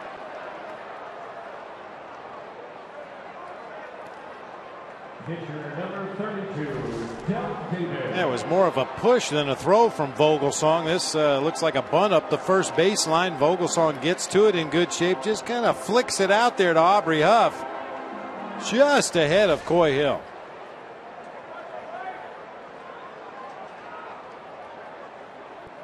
So another opportunity here for the Cubs, and it's down to the pitcher batting with 2 outs. They had 2 on, nobody out in the 3rd. Runner at second, nobody out here in the 4th. And Vogelsong trying to get out of his 2nd consecutive jam with no damage.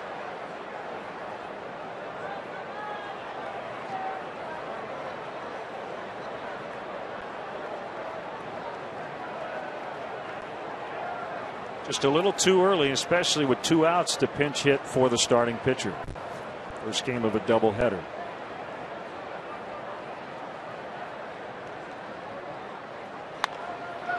I know, Bob, as a manager, you probably, these were the spots, especially in the middle of the year, where you thought, wish we had the DH today. We wouldn't have to rue over having the pitcher bat with a runner at third. But really, Mike Quade doesn't have much of a choice. Not today, no.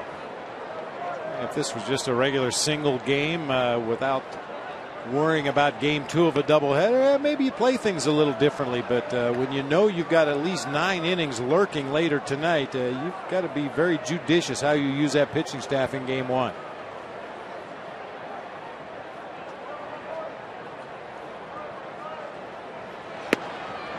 Two balls, 2 strikes.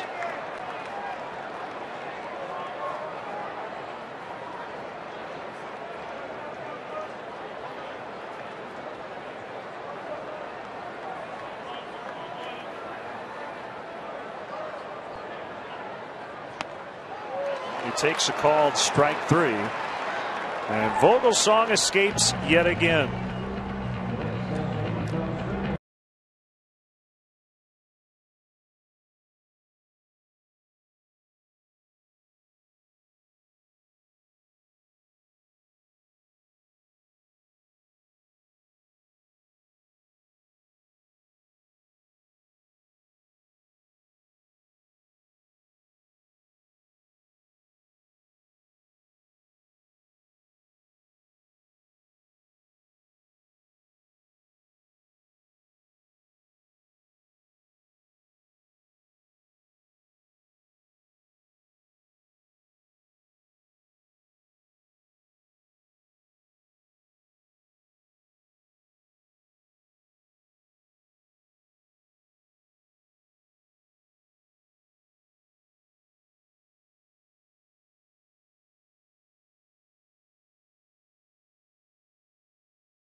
Five $5 footlongs from Subway. Just be the 500th texter to text Subway to 97999. Go to WGNTV.com for complete info and rules. Sandoval, Burrow, and Hall against Davis here in the 5th inning. Called strike 1.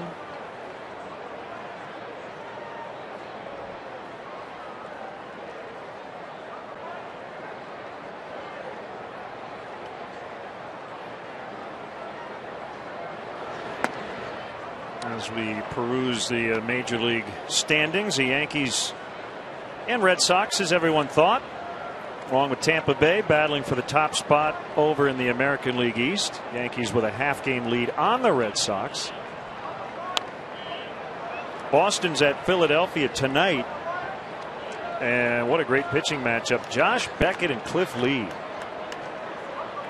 14 combined wins between those two starters. Tampa Bay got shut out last night by the Cincinnati Reds, 5-0 at home. Ooh, comebacker base hit. Davis tried to reach behind his back and could not knock it down.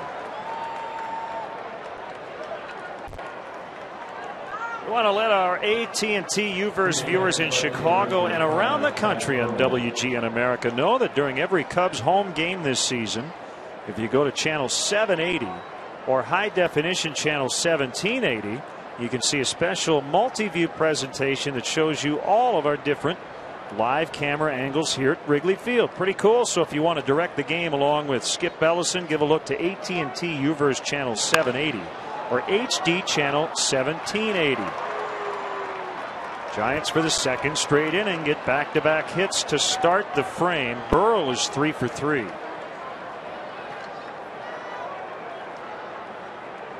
We're up in double digits now in hits. That's 11 on the day for San Francisco. We talked about it before. Pat Burrell's bat speed has slowed down considerably, but that time got a little cutter right in the middle of the plate, which speeds up his bat. He hooks it into left field for the second consecutive hit to start the fifth here.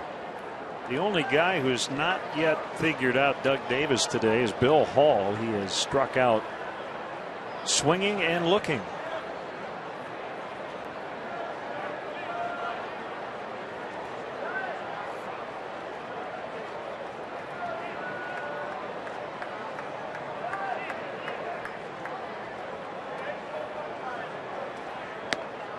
Outside. Good battle in the AL Central. Detroit 1 up on the Cleveland Indians entering play tonight. White Sox are 5 back. They'll start a series in Denver. The Royals, a team we just saw, will go to a 6-man rotation at least until the All-Star break. Kyle Davies ready to come off the DL, and Danny Duffy, we saw him on Saturday, is going to remain in the rotation.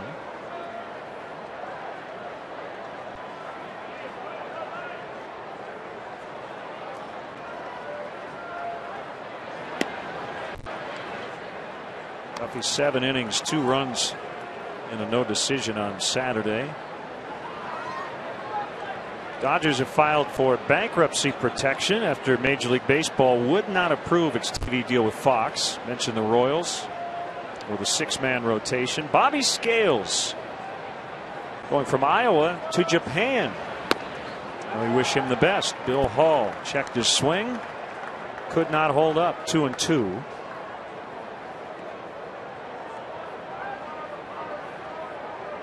How about the Dodgers? A 15-0 win at Minnesota last night. Matt Kemp had 4 hits, including an NL pacing 22nd home run. Every Dodgers starter had 2 hits, a run, and an RBI. Ooh. 25 hits. That tied an LA Dodger record.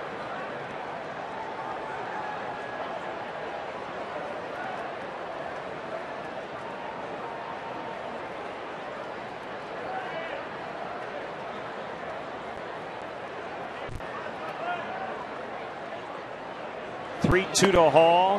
That loads the bases. Still nobody up in the Cubs bullpen. That will probably change here as Mike Quaddy and Mark Riggins talk about it. So Mike Quaddy signal for Mark Riggins to make a trip to the mound. Q gets on the phone down to the Cubs bullpen.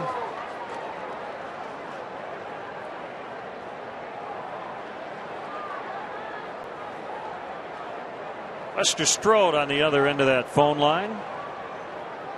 And time now for the Cubs' upcoming schedule, brought to you by Lincoln. Again, the night game tonight features lefty Barry Zito and righty Rodrigo Lopez.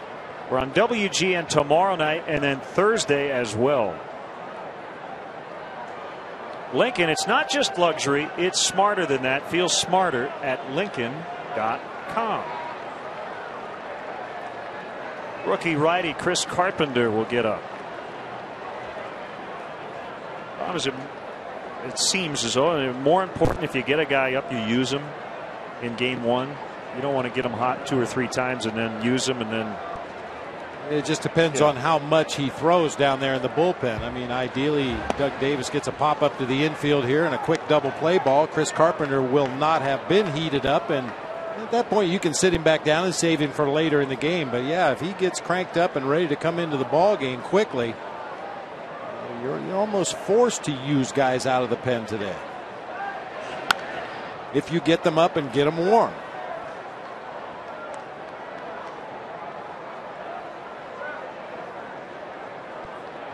Cub fans here at the ballpark checking out our blog and Facebook, Twitter.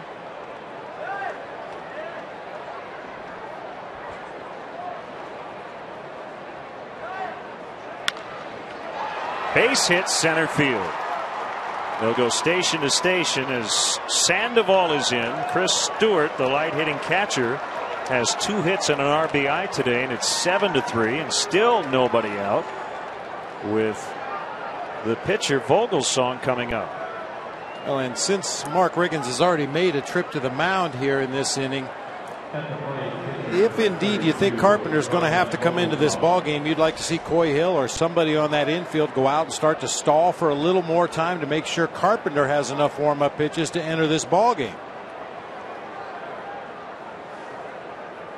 Plus, it may help slow down the momentum here a little bit in the top half of the 5th. 12 hits for the Giants. Vogelsong swinging out of his shoes. Operating under that theory, swing hard in case you hit it.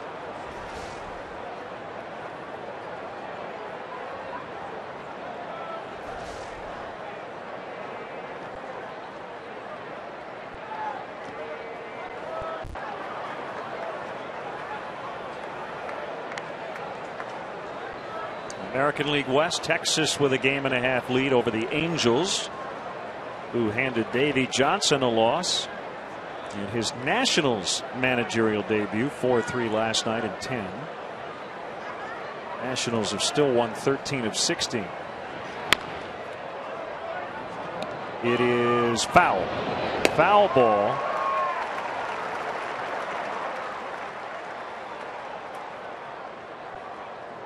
Right now, the Rangers, the only team in that American League West that's over 500.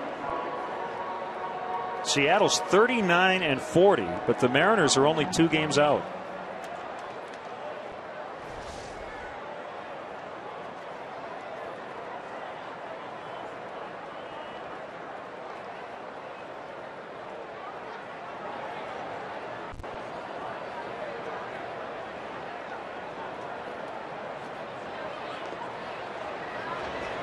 Swing and a miss for the first out.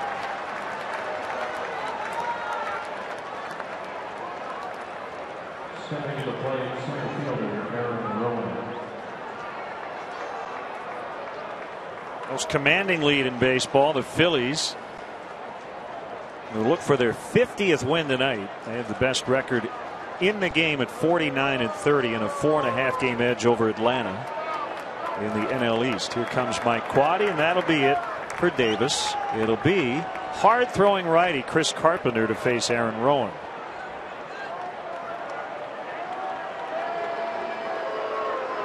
So the rookie comes in with the bases loaded in the 5th, and we'll be back.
Brought to you by Bud Light Lime. Just the right taste of Bud Light with a refreshing splash of 100% natural lime flavor.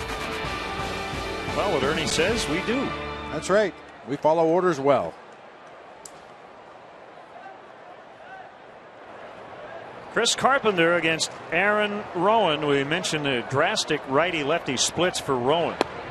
He's killed lefties. He's struggled against righties.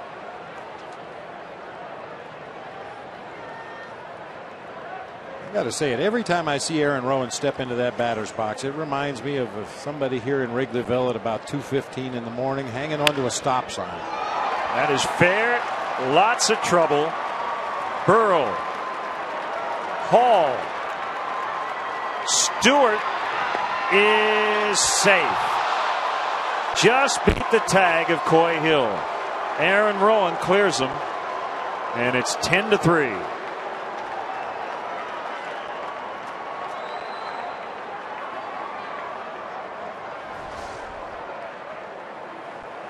A good relay by Starlin Castro, right on the money to Coy Hill.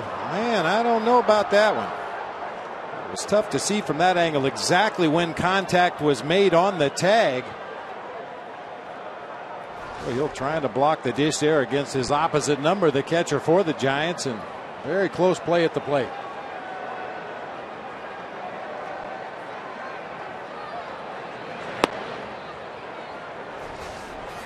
Take one more look. Coy Hill with the swipe tag appeared to catch Chris Stewart on the rear end. Very, very close still upon replay.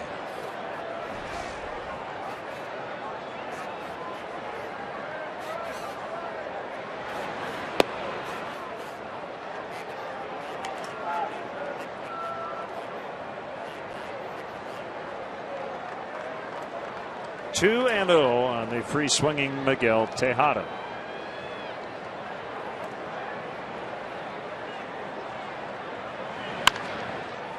In the hole, tough play for Castro. The throw in time, but Pena's foot was pulled off the bag, and that'll be a hit. Rowan stayed at second. A great effort by the kid Starlin Castro at shortstop, going way into the hole. Tejada's a little slow unwinding out of that batter's box. It was worth the attempt to try to throw off balance, and unfortunately that throw just a little bit on the home plate side of first base, and by the time Pena stretches out there to get the baseball, the foot slides off the bag.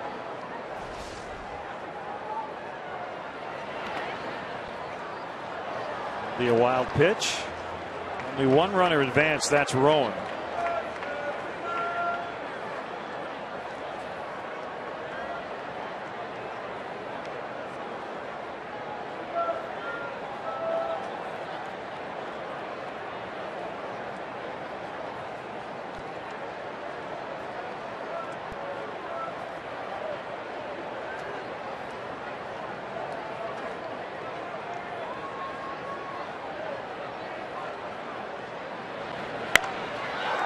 Line to left.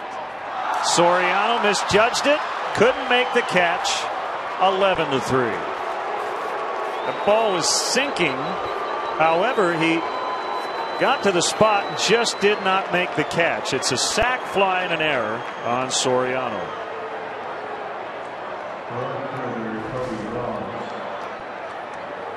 Ball coming off the bat of a left-hander with that side rotation, especially spinning back into the wind, is really going to get knocked down a lot more than you anticipate, and that time Soriano just came up a little short.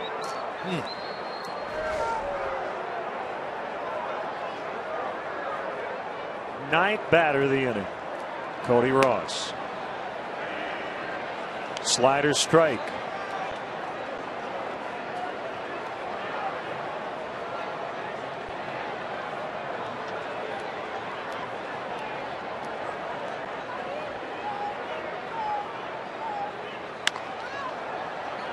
Castro, DeWitt, Pena, and the inning's finally over. But a 5-run inning for the Giants. They've opened up an 8-run lead.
lottery, you could win one of 5 top prizes of $250,000 or one of over 52,000 additional prizes ranging from $50 to $1,000 instantly.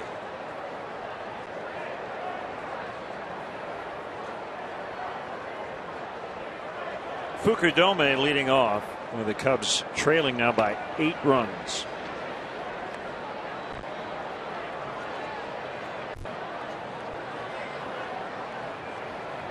Well, aside from all the runs allowed by Davis and Carpenter today, the Cubs have had a lot of chances to get more than the 3 they have against Vogelsong.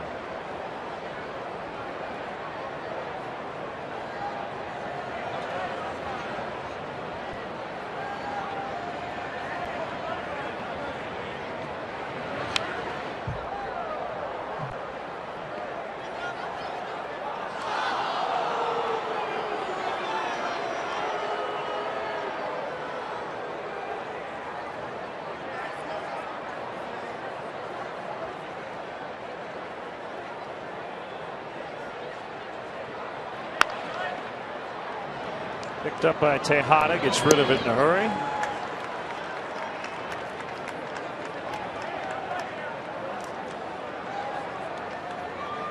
Center fielder Tony Campana. Campana's 1 for 2.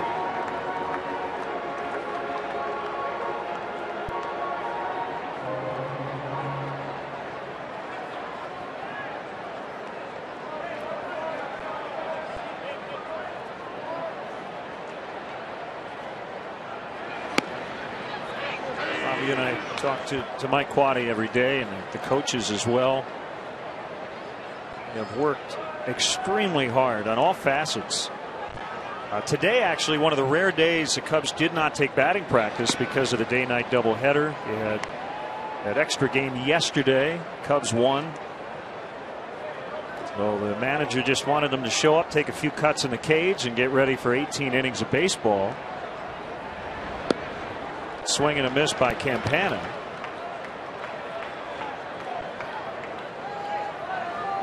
But it's been frustrating, especially when you are working as hard as the Cubs have on correcting a lot of the issues that have come up.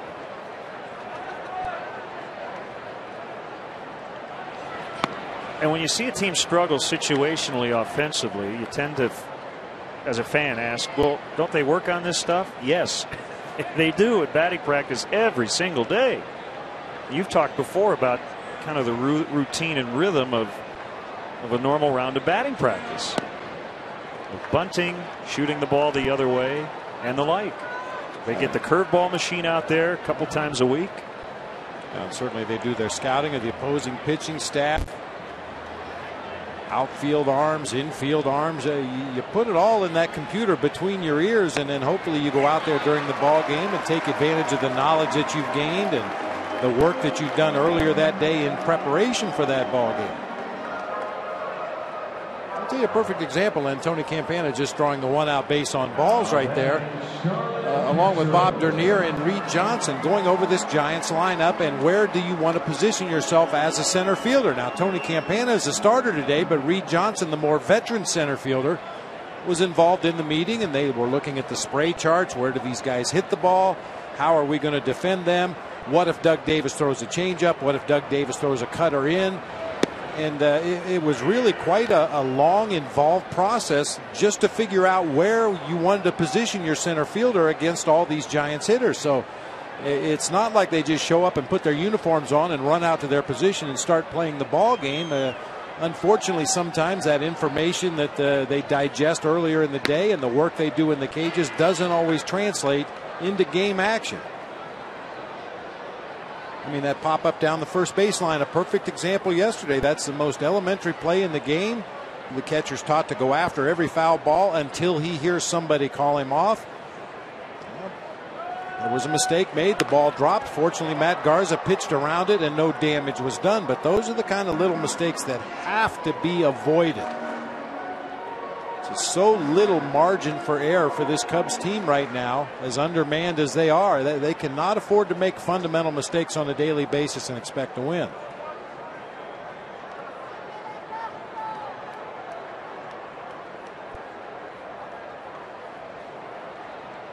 2 strikes to Castro as Campana takes off. There's a bouncer up the middle, and it's dropped.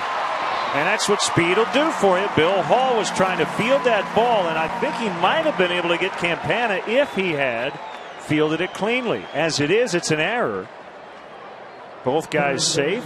2 on for Ramirez. And I'm sure Bruce Bochy would rather his second baseman just get an out on this play. You can see Bill Hall just tried to stretch out like a first baseman, take the grounder, and throw on to first.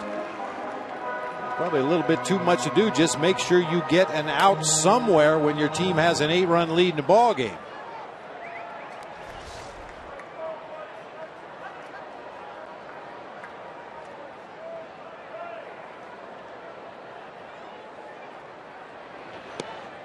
Another opportunity for Ramirez, who had runners on the corners back in that 3rd inning, struck out on a high fastball from Ryan Vogelsong. Another chance here to maybe cash in a run or 2.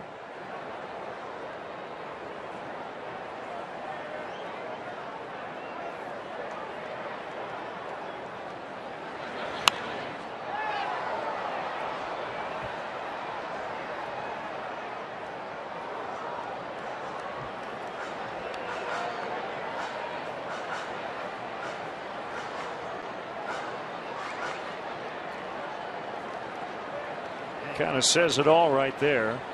Just the fact that the Giants have had 13 runners, or had 13 at bats with runners in scoring position, pretty much says it all. I think that batting average with runners in scoring position, that's tomahawked high in the air to center, and it'll be playable. As Rowan hauls it in, Campana will advance to 3rd. I think, Bob, the average with runners in scoring position can be way overrated. I think you hit it on the head.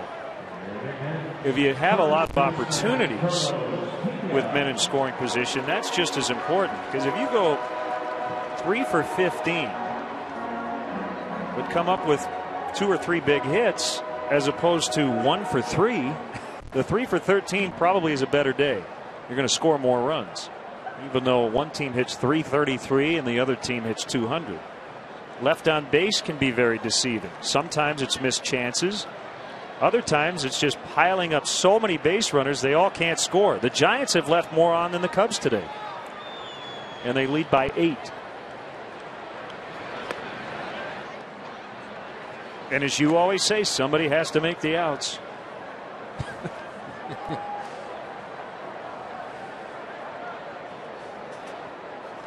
The Giants have the worst batting average in the entire NL, under 220 with runners in scoring position.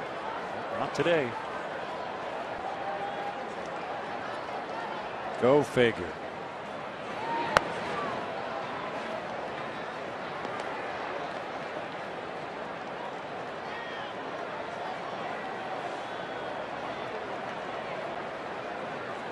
The funny thing in talking to the Giants players and coaches before the ball game today, they know how anemic they are offensively, and with runners in scoring position, with whatever, runners on base. They know that they're not having a good year offensively. But the ointment to that is they're still winning. You know, and I'm sure they'd like to think that at some point this season, and it may be today, they're going to break out of their offensive doldrums and start to score more runs. But in the meantime, they know they're still going to win because their pitching is good enough. They play solid defense. Because they are such an anemic offensive ball club, they've learned how to take advantage of every runner they get on base. And if they do continue to swing the bats the way they have here today, look for the Giants to just get up and run away from that division. Well, they know they're going to pitch. That's kind of a given. And I guess offensively, they're not going to be worse than they've been. They know Posey's not coming back. They just have to find a way to get through it.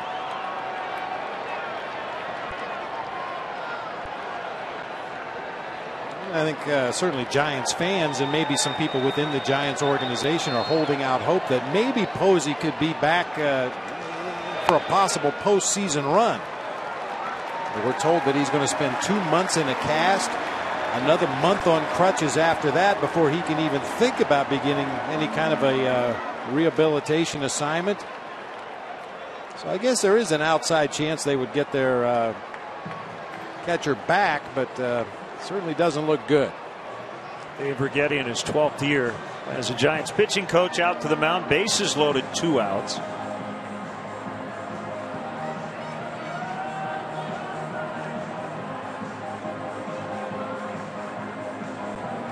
Runs per game, they're right at the bottom, but ERA, they're right near the top.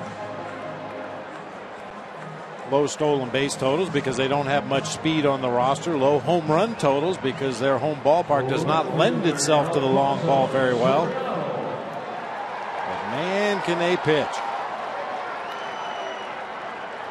A chance to get back into this game with one big swing here as Soriano swings and fouls back on a breaking ball.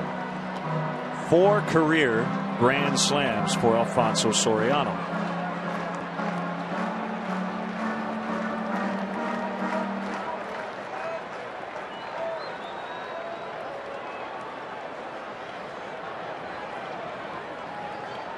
Cubs have been out grand slammed this year 4-0.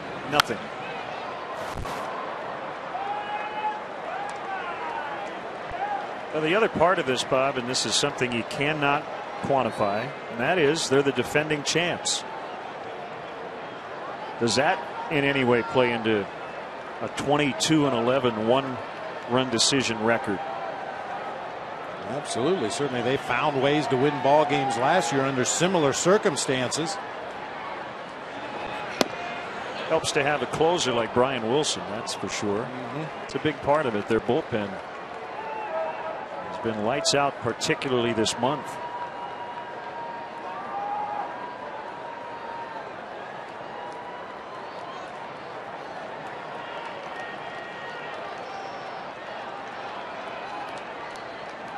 A 1-2 low and outside.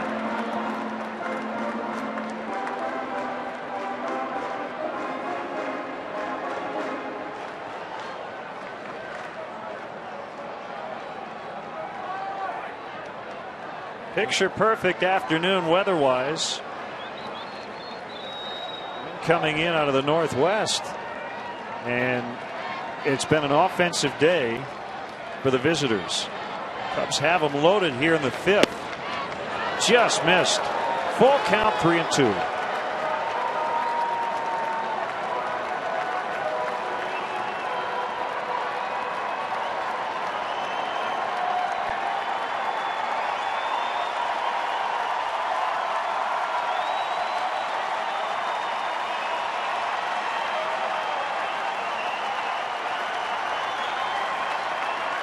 There go the runners, and he walked in a run.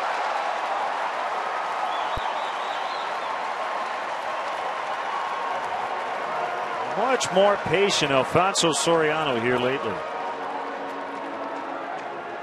7 walks now over his last 6 games. You see from pitch tracks, Vogelsong was just not willing to throw much over the heart of the plate. One good pitch to hit that entire sequence for Soriano. Takes the walk. Drives in a run. 11-4. Blake DeWitt with 3 on. Ball 1.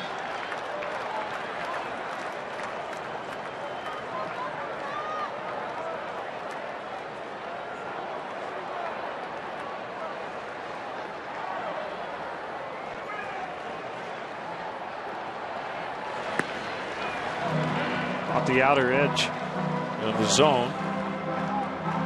Giants have a right-hander up, Santiago Casilla.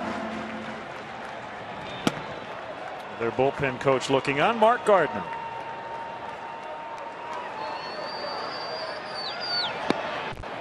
One and two. So he's. Are you kidding me? Caught both corners. Look at this. It's a 1-2 count. There has not been a pitch in the zone yet. Man, I can't hardly watch this anymore. This has just been atrocious this season. Ted Barrett behind the plate today. DeWitt bounces toward right. It's going to get off the glove of Bill Hall, and 2 runs will score. 11-6. Been a rough inning on defense for Bill Hall.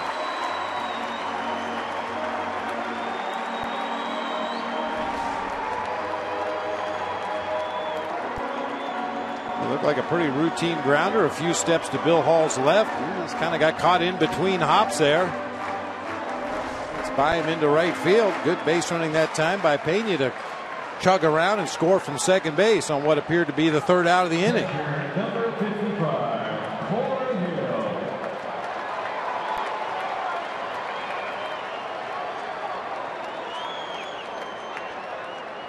First and third. Still waiting on a scoring decision. Fastball strike. I think it's an error. I think so too. If it is an error, still no hits in the inning, and the Cubs have scored 3 times. And it would be the second error already on Bill Hall this 5th inning.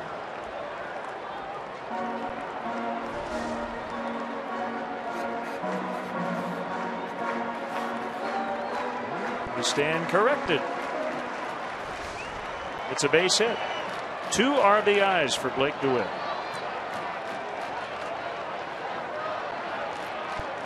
Right now, you don't care if they're hits or errors. Just get guys on that plate. Slowly creep back into this ball game.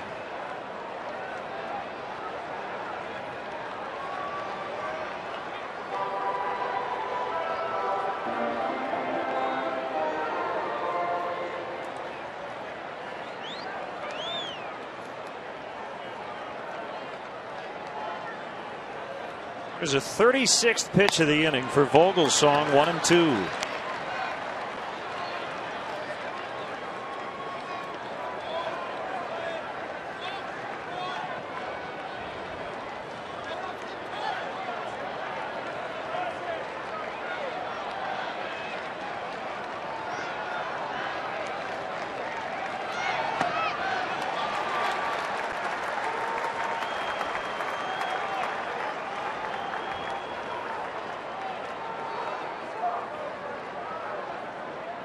Bochy probably willing to go a little longer with his starter today with his big lead, and guy coming off the DL pitching in game 2.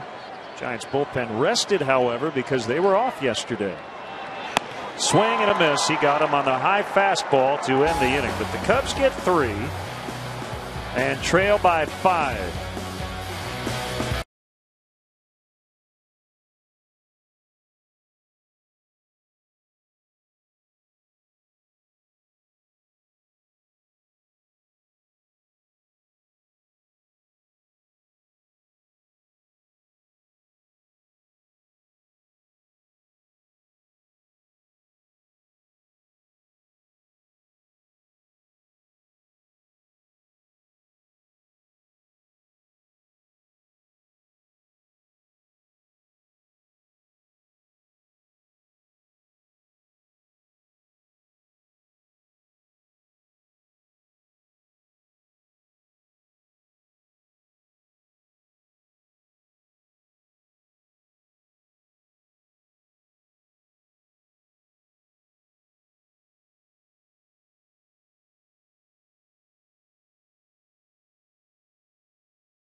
And to Northwest Indiana Chevy dealers for their support of local youth baseball leagues. Through the Chevy Youth Baseball Program, the local Chevrolet dealers are supporting over 35,000 young ball players in their communities. From the big leagues to the youth leagues, Chevy is truly the official vehicle of baseball. That's what you call bunching your outfielders right there.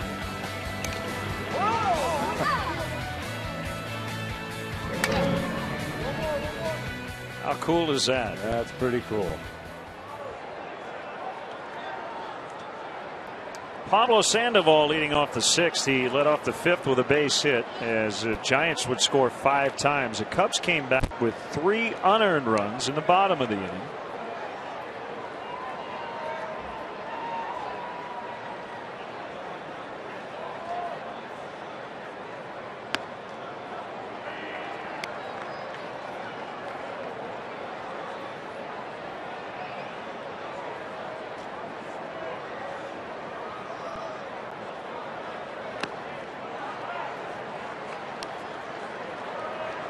One and two on Sandoval, batting left-handed for the first time today.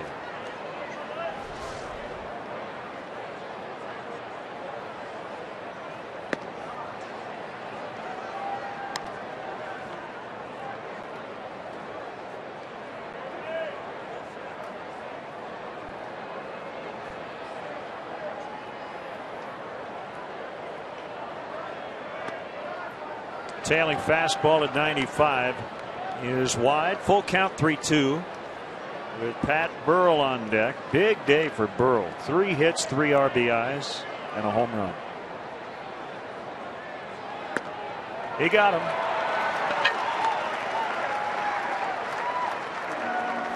Stroll through the home of the Chicago Cubs. Get an insider's look at more than 97 years of history in this legendary ballpark. Guided tours may include visits to the press box, clubhouses, and dugouts, as well as a chance to actually step on the field. For more info or to purchase tickets, visit Cubs.com. Tour sizes are limited and sell out fast, so get your tickets today.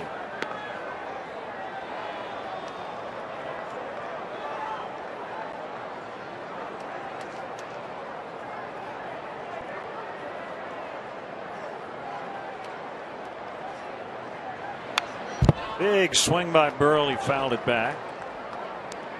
0-2 the count. Tough day for Ryan Vogelsong, even though he has a 5-run lead.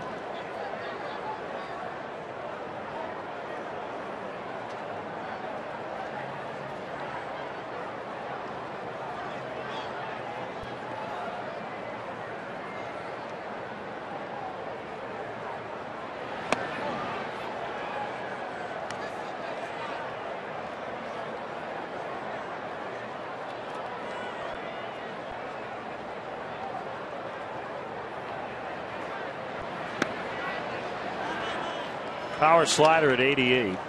2-2. Pat Burrell was the #1 overall pick in 1998. Taken by the Phillies to the University of Miami. Born in Arkansas, went to prep school in San Jose, California. The backpedaling Starlin Castro waving off the outfielders. With 2 away, it'll be Bill Hall.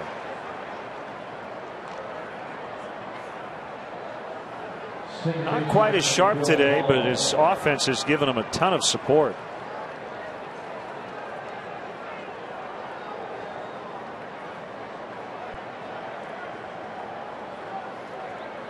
He started the day, Vogelsong did, a little shy of qualifying for the ERA lead in the National League, and he needed 7 1/3 innings today to be on that list. Stat packet tomorrow. I don't think he's going to get to 7 1/3.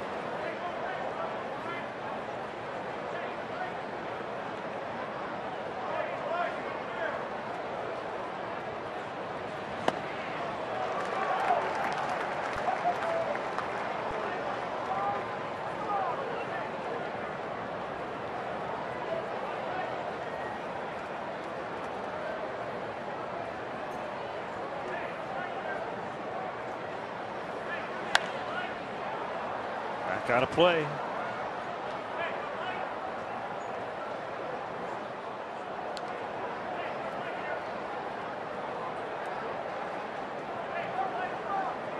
Rob, Jose Guillen played 42 games with the Giants last year. I'm terrible with uniform numbers, but I remember that he wore number 6 for the Giants. Don't ask me why or how. I see Bill Hall, and Guillen wore 6 in a lot of different places. Right. But I see 6 in a Giants jersey, and I, for whatever reason, think of Jose Guillen. Well, most Giants fans would think of Robbie Thompson, an all-star second baseman. If it's Jose Guillen, it's Jose Guillen. Whatever floats your boat. Yeah.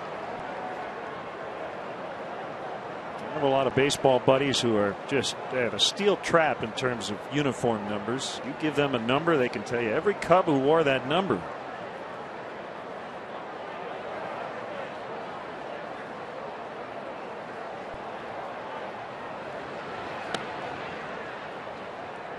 One and two.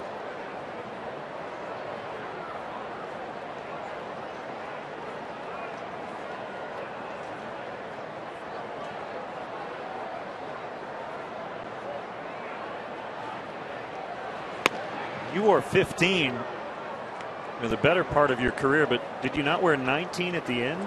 When I came back to the Giants, who wore 15? A utility infielder by the name of Greg Litton. Okay. Had number 15 when I initially came back to the Giants, and you couldn't bribe him? Couldn't afford a Rolex, so he kept number 15, and I wore number 19 for a while. Ultimately, we ended up switching, and I got my number 15 back, but when I came back to the Giants, I believe we were in the midst of a road trip, and it was too hard for the clubby to make the change at that time, so I wore number 19 briefly. Here's the next pitcher, Chris Stewart. 2-out hit for Hall, and it's Chris Stewart.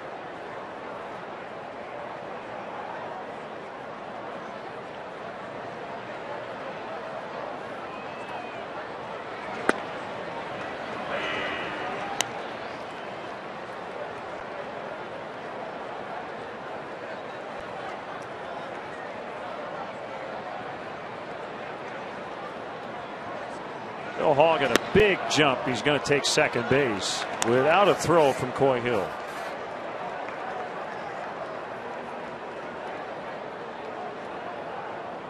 Former Cub Sean Dunston.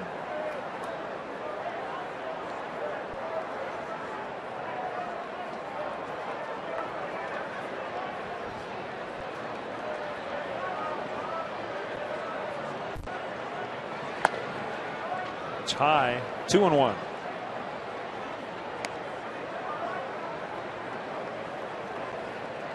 Racy. Mike Fontenot. Matt Garza. Currently wears 17.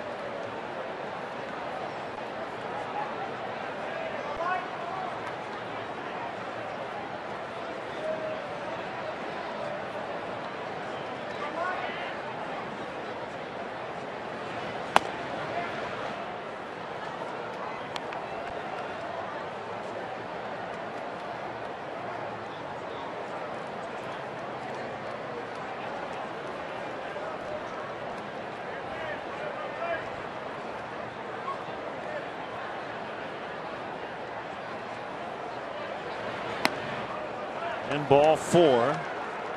Nate Scherholtz is going to hit for the starter Vogelsong.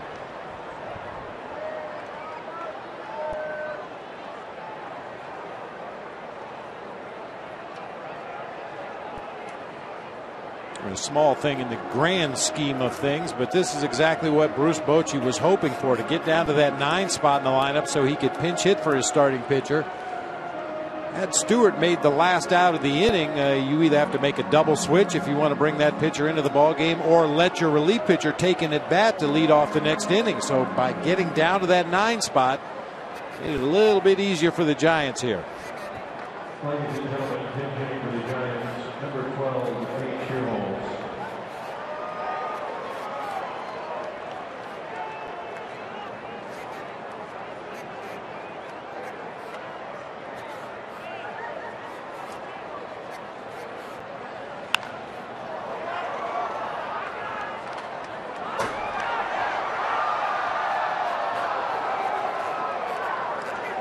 Well, neither manager got as much out of the starting pitchers.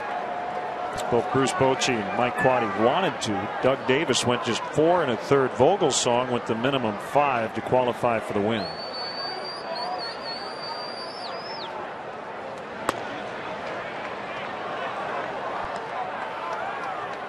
Kind of looks like Chris Carpenter will be used in game 1. Probably won't be used in game 2. It's James Russell up in the Cubs bullpen.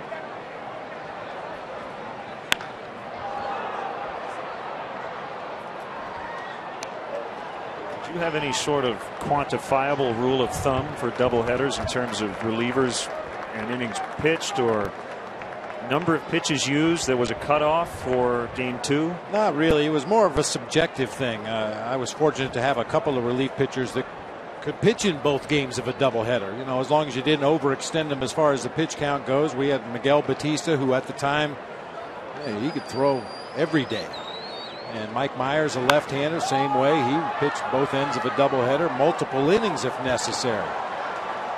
But the Cubs aren't really equipped that way in their bullpen. I don't know certainly if it would be advisable or wise to ask a guy like Carpenter to throw the pitches he has here in game 1 and then try to bring him back in game 2. So we'll have to see how Mike Quaddy plays it the rest of the afternoon. And remember, they're 1 short in the bullpen because Rodrigo Lopez pulled out of the long man's role. Actually, he's pitched short a little bit lately, but he's going to start game 2. And while anything's possible, you're not expecting 6 or 7 innings out of Lopez.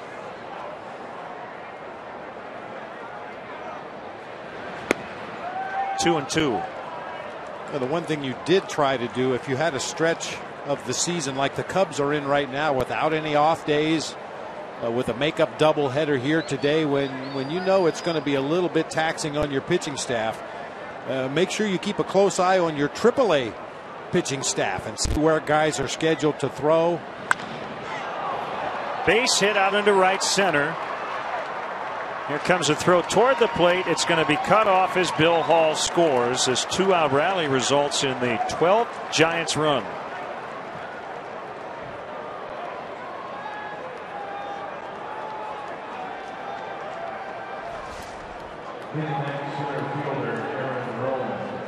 Groove fastball even at 97 after seeing a few of them. Shearhold's able to turn up the notch just a little bit, whack that ball into right field for another RBI.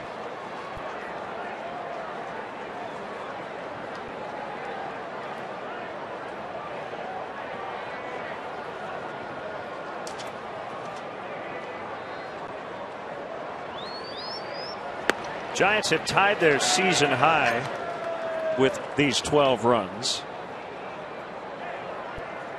They have tied their season high with 16 hits. 12 runs, 16 hits. At St. Louis in early June. The runs on June 2nd, the hits on June 1st.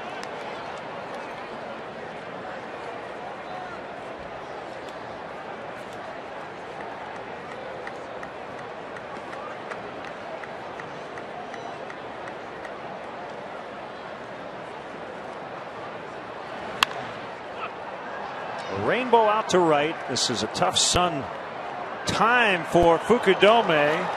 Eyes watering and makes a grab for the final out. They add a run. It's now 12-6 San Fran.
Day for the Giants.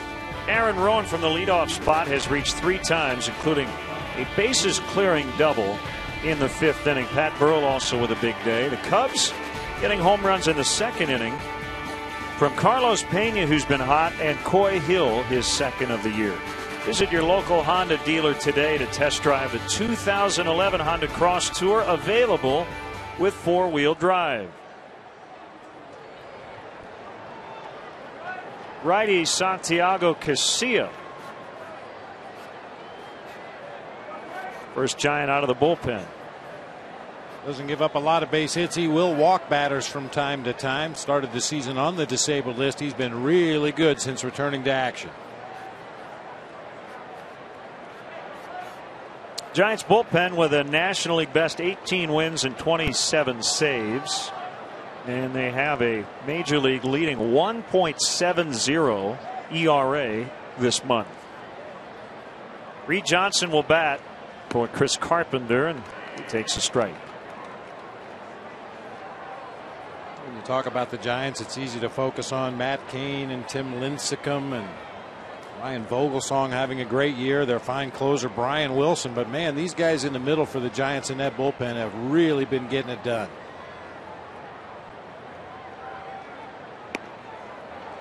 Swing and a miss at a slider.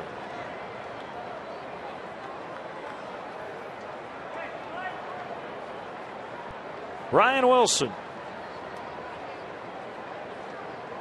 And the beard. I still don't think he's ever admitted that he actually colors the beard. Well, he doesn't have to admit it, but I mean, look at his hair and look at his beard. You tell me. It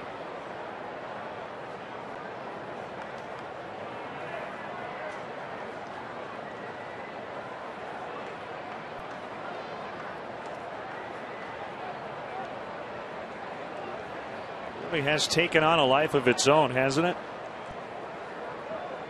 It seems like relievers are more prone to quirky tendencies or unusual facial hair or some odd things that they do out there on the field, and Brian Wilson follows a long line of quirky closers.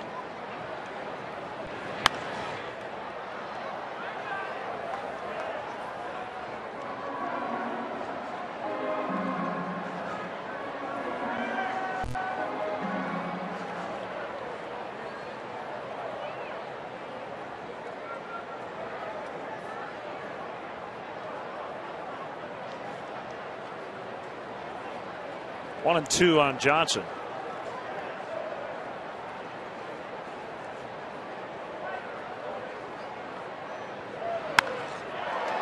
Fly out to Rowan in center for the out. You've probably seen Keenan Cahill, who's from Elmhurst, Illinois. He likes to lip sync to popular music, and he's had a few celebrities join him, including recently Brian Wilson.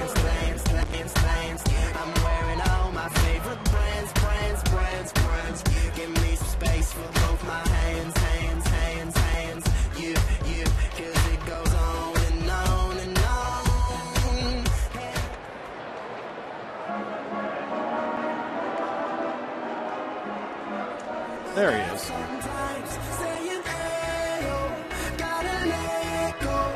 Should have gotten Brian Wilson from the Beach Boys to join him too. Cody Ross eventually joins the mix. Pretty cool. So the WGN Morning News crew joined Keenan for a video recently as well.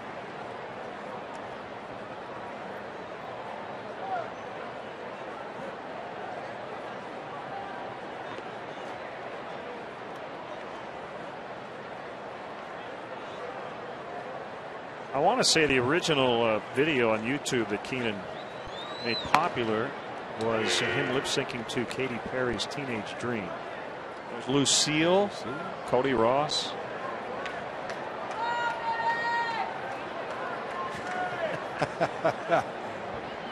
Usually see Cody Ross in that video because he's as country as they get. Growing up as a young boy, he wanted to be a rodeo clown.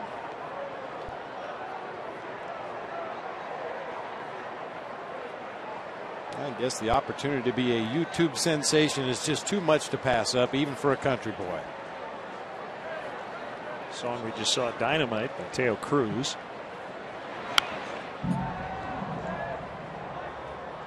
And you'll hear that one a little later on the fan cam.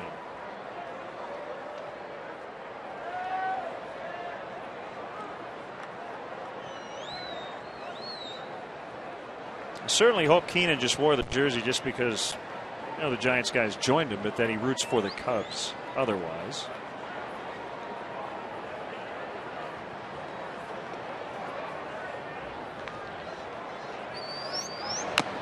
Foul tip, strike 3.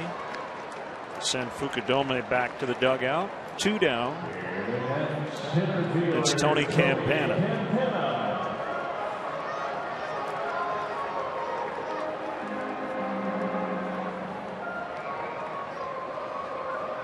You've put up a few of those lip syncing videos on YouTube, haven't you? Oh, I don't lip sync. Found them yet. I don't know what your username is. I sing them. I'm legit. I don't lip sync. Keenan sings a few too. I think I've been flagged as inappropriate on YouTube.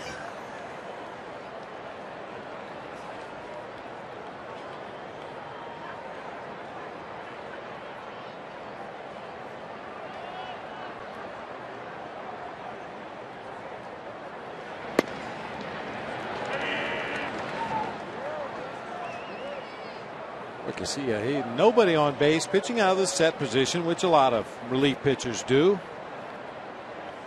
It takes a long time to get his mind right before he's ready to deliver that next pitch to the hitter. Can anticipate about a 15-minute at bat when Carlos Pena gets up there.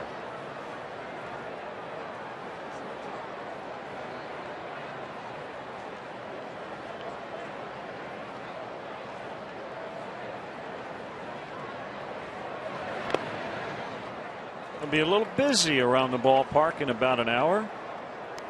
And we're only in the 6th inning, but it's a split admission doubleheader.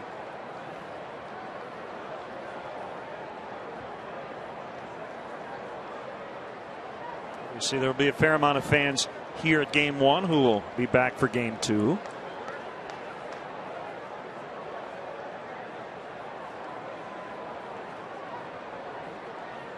Kind of like when you're waiting in line for the 9 o'clock movie after the 7 o'clock show lets out.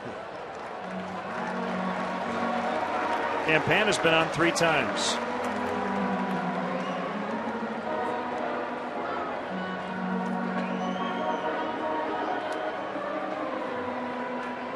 Biggest difference there, though, Bob, is you're not going to see the same movie twice when it comes to a Major League Baseball game. Up to this point, we certainly hope not.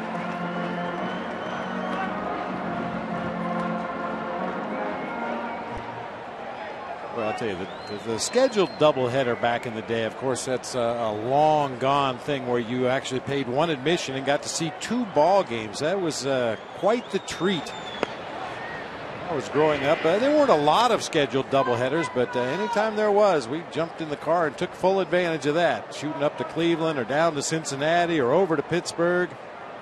Such a doubleheader. Are you kidding me? 2 ball games in one day? Better than that. Well, Giants were one of the teams in the 80s that would schedule more than others.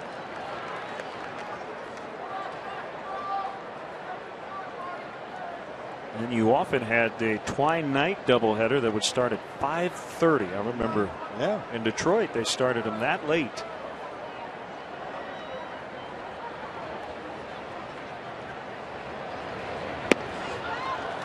Castro strikes out.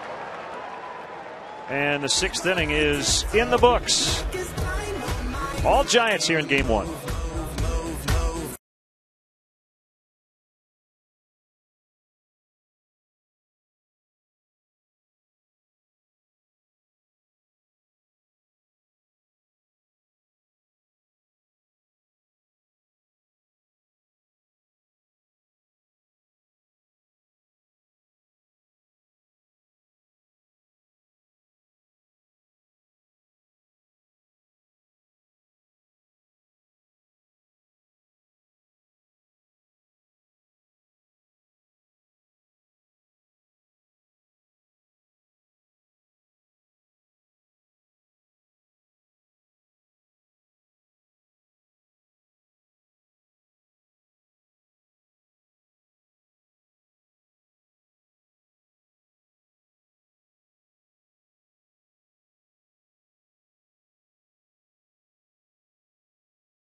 to dance, dance, dance, dance. I hit the floor cause that's my plans, plans, plans, plans. I'm wearing all my favorite brands, brands, brands, brands.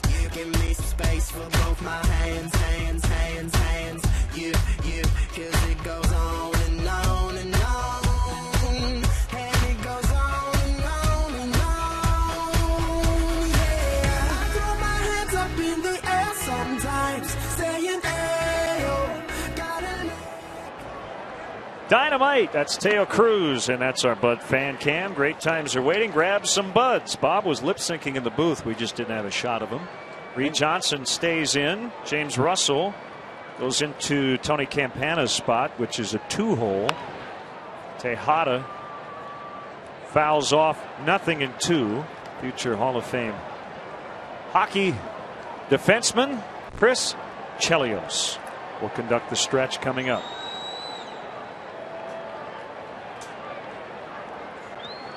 Played in the NHL till he was 48. Fly ball to deep left. Soriano. One away.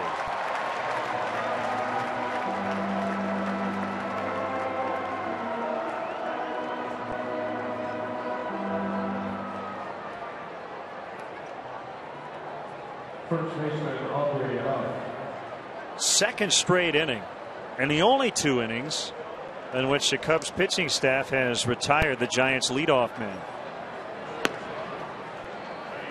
Slider in for a strike on Aubrey Huff.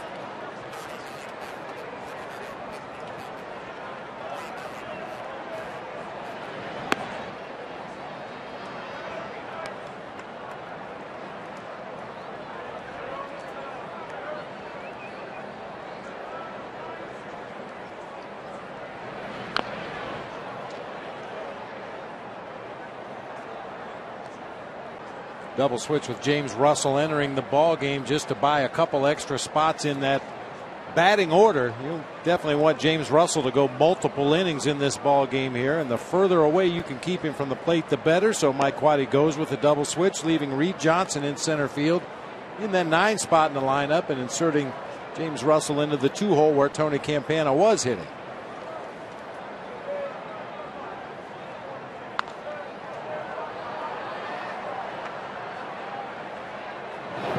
Carlos Pena makes a grab in foul territory. Oh, a newborn Cubs fan. The Newborn Fan Club is the perfect gift to showcase what it means to be a Cub for life.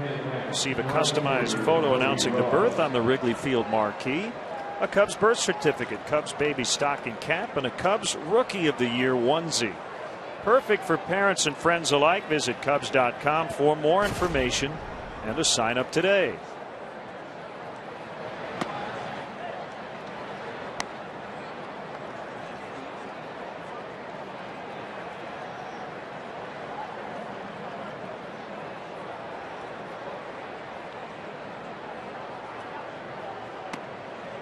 Two 2-0 to Cody Ross.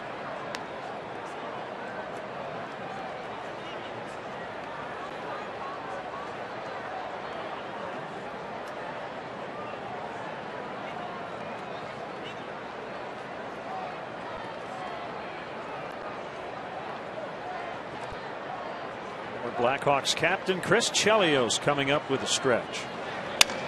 Broken bat fly ball. Soriano will get it on a bounce. And the throw to second, a little offline. Ross able to keep his hand on second.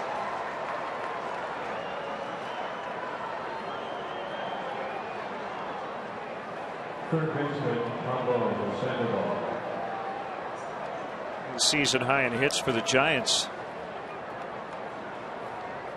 17.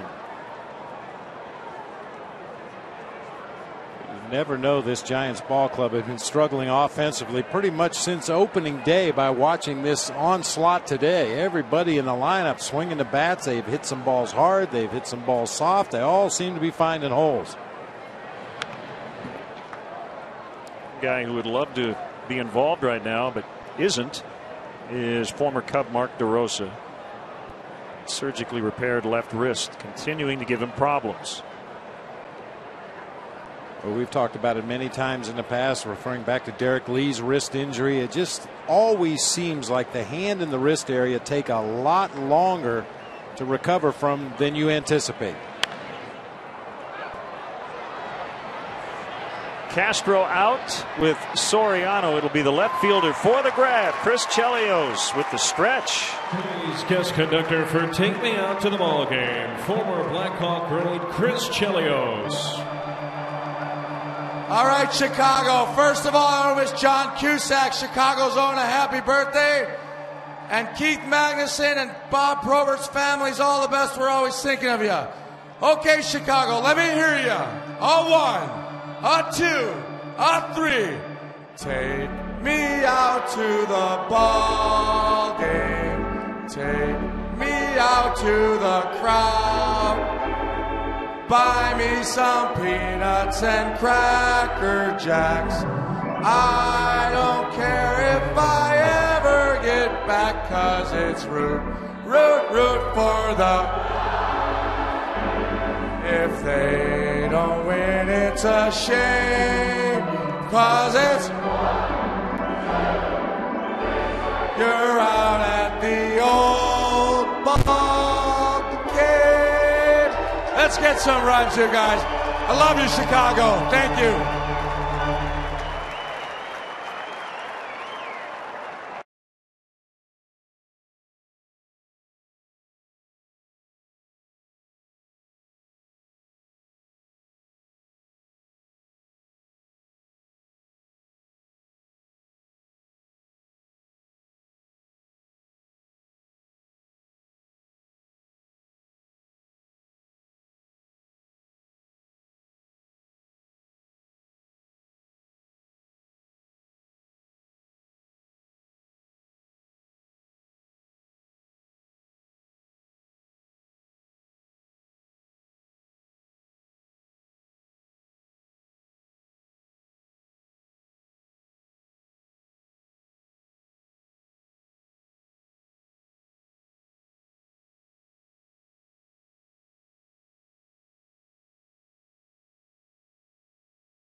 Back here in the bottom of the seventh, always great to see Chris Chelios, former Blackhawk great, future Hall of Famer, and good timing. The Hall of Fame today announcing the 2011 inductees, and going into the Hall of Fame is Ramirez lifts one into left center, and that'll be a base hit. Eddie Belfour, Doug Gilmour, Mark Howe, and Joe Newendale. Yeah, great. I mean, obviously I played against all of them, played with Eddie, Doug Gilmour, and you know, it's great to see over the past few years some of the guys that I've played with being inducted, and all obviously worthy of it. And it's a great honor. I've been to two of them now, and I enjoyed it. How often did you lace up the skates this past winter, your first year and forever that you didn't play organized hockey? You know what? Quite a bit. I was in Grand Rapids working with that team, obviously with the job in Detroit, but I've taken a liking to women's hockey, and my daughter's playing, so. Like 5-6 times a week, which was never thought I would, but it's been great. You know, the first year out, it's been pretty good. You were always maybe the hardest worker off the ice in hockey, and I would imagine that, and you look great, that didn't change once you retired, that you just don't kick your feet up every day.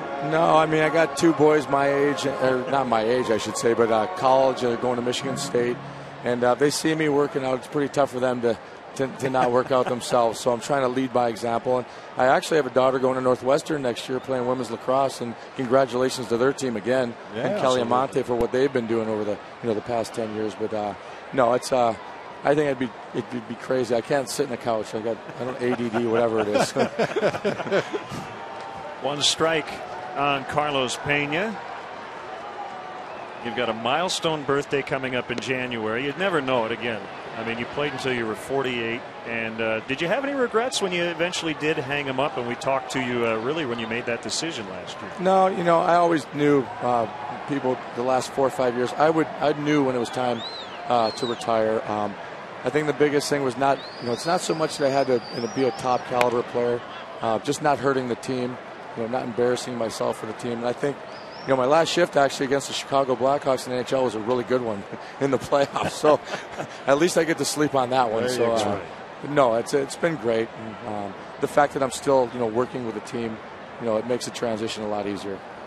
Do you ever get the urge when you're walking down the street to just slam somebody up against a building? Like you used to check them into the glass? You know what? Just the people in Chicago who keep booing. I don't get it. I mean, but no, everybody's been great with me. The fact that I'm from Chicago, sooner or later they're going to have to forgive me for the Detroit move. I hope, sooner than later because, like I said, I spend a lot of time in Chicago.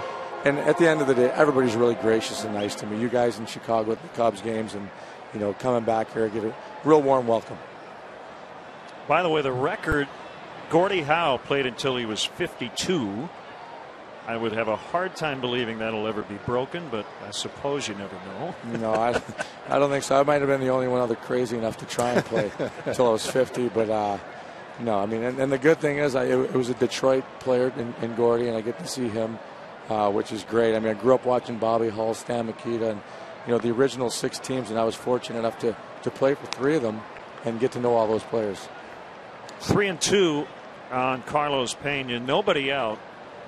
And the Cubs trail 12-6 here in the 7th. Should also give a little pop for the Chicago Wolves. He played for them. And, they're big change for them this year. They're going to be Vancouver's affiliate, maybe. Build up a little rivalry with Rockford and them. But yeah, I had a great year. Enjoyed it. Don Levin, great owner. He had a good thing. He's had a good thing going there for a lot of years. A heck of a dig there by Aubrey Huff on that throw by Sandoval as they barely get Carlos Pena. Now that had a chance to be a train wreck right there. You've got the third baseman Sandoval playing in that exaggerated shift. Actually cuts in front of his shortstop Miguel Tejada to make the play. And Aubrey Huff, a converted outfielder, makes a nice play over there at first to get the out. All right, we don't want to give away all your secrets, Chris, because you have superpowers having played in the NHL forever. But let's tally up the damage over the course of your career. How many teeth did you lose? You know what? It's amazing. We were just talking about that the other day. When I was 18 years old playing in Moose Jaw, I got my first tooth knocked out. And I'm thinking, wow, this is going to be tough. And then 28 years later, I managed to only lose that one tooth.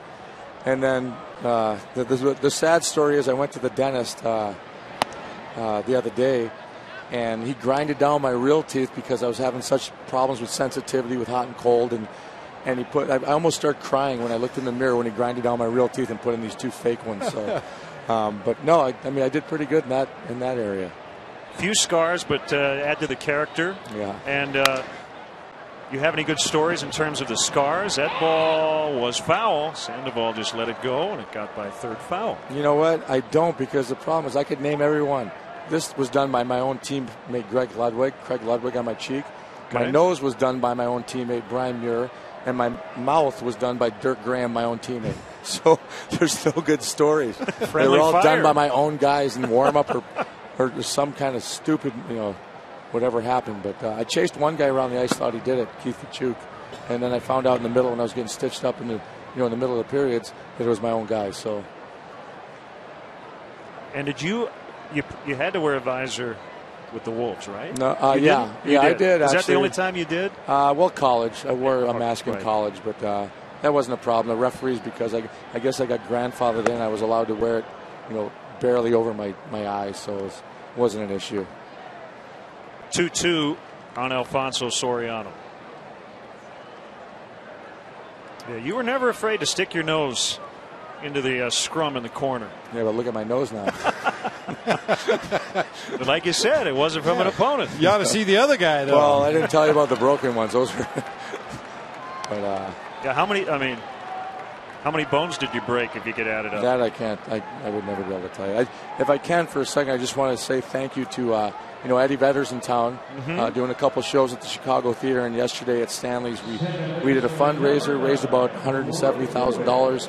And with the help from Eddie and the donations and the guitars and the tickets, what a great night we had. And Mary Beth, she runs my tournament. She's done my golf tournament. Thank you, Mary Beth and Kenny, for all your efforts, because I've been doing that charity golf tournament probably 15 years, and we decided, because I hate golf, I got to tell you, and this was so much easier. So thank you, Eddie, for all your your donations and everything you do. We'll have Eddie in the booth on Thursday. Yeah. He will sing with Jose Cardinal. He grew up with him, and that will be a base hit. And Ramirez will come around and score. Blake DeWitt makes it 12-7. He has 3 RBIs. This game's still just close enough, huh? Just keep. Not over yet. Not on a day like this. No.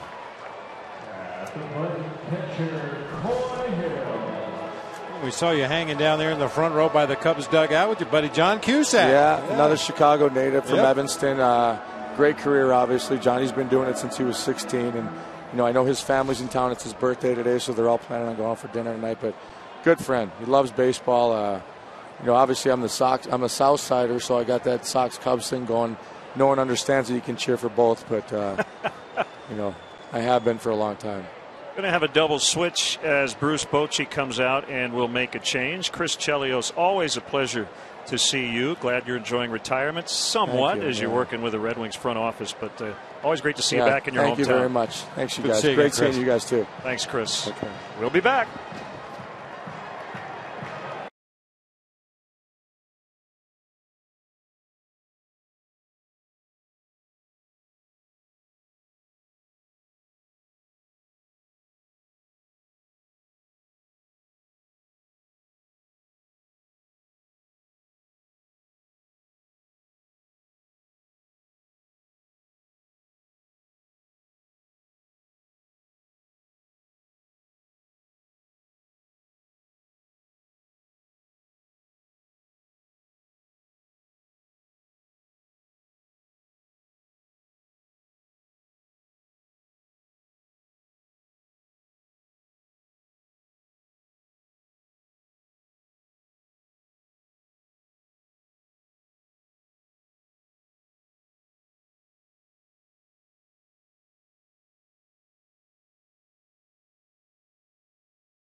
Left-hander Jeremy Affeldt will take over on the mound. Brandon Crawford into play short. Miguel Tejada moves from short to third. Sandoval out. That's where the pitcher's spot will be, as switch hitting Coy Hill will bat right-handed. Thanks to Chris Chelios for stopping by.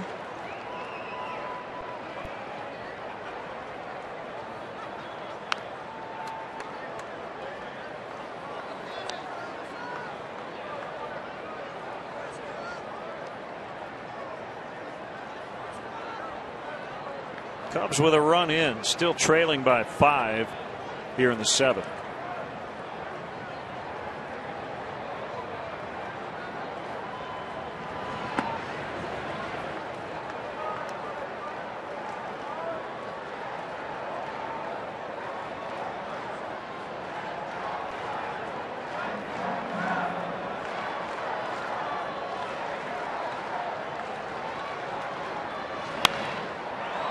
Pop fly center field. Aaron Rowan underneath. Cubs will settle for 1. On 2 hits, 1 left. Off to the 8th from Wrigley. Giants 12, Cubs 7.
season. Subscribe to MLB.tv today to see every Chicago Cubs game live or on demand on your computer and your favorite devices.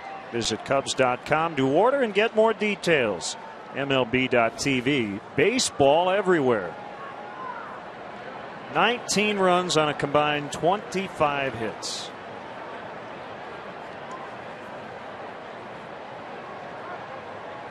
Pat Burrell with a big day, 3 hits, 3 RBIs, 2 runs. As he faces James Russell, swing and a miss to start the 8th. Burrell almost lost his batting helmet on that swing.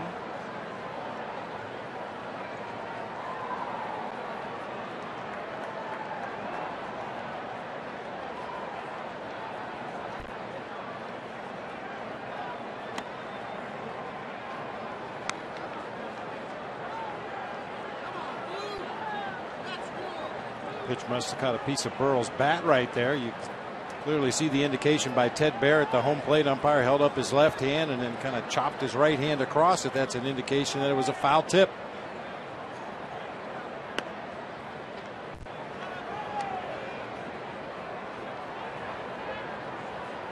Where those are frustrating. Check your swing and the ball just gets a piece of the bat.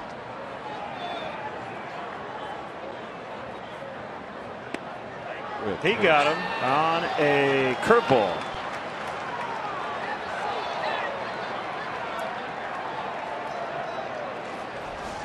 Perfectly executed curveball, drops it right on that outside corner, starts it over in the left-handed batter's box, ends up pretty much right in the middle of the zone at the knees.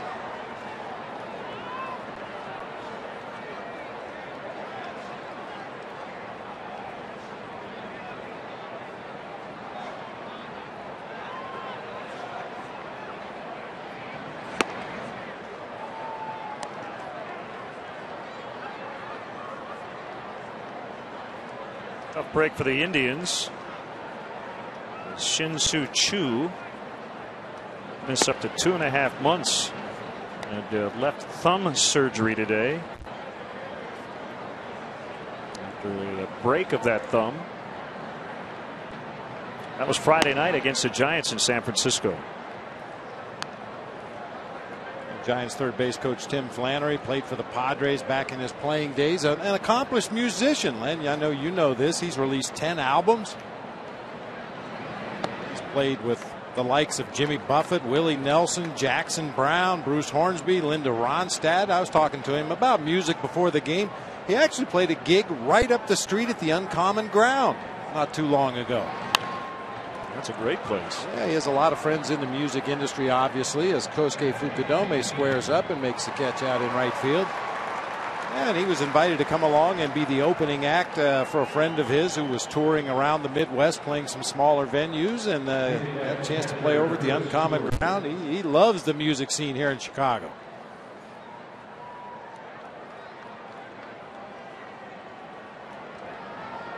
We're told he's a big fan too.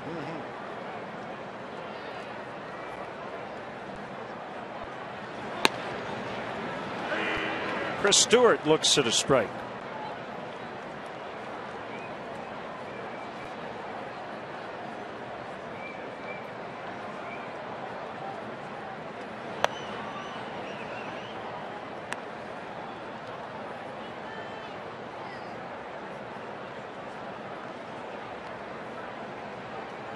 One and one the count. Stewart's been on 3 times. 1-2.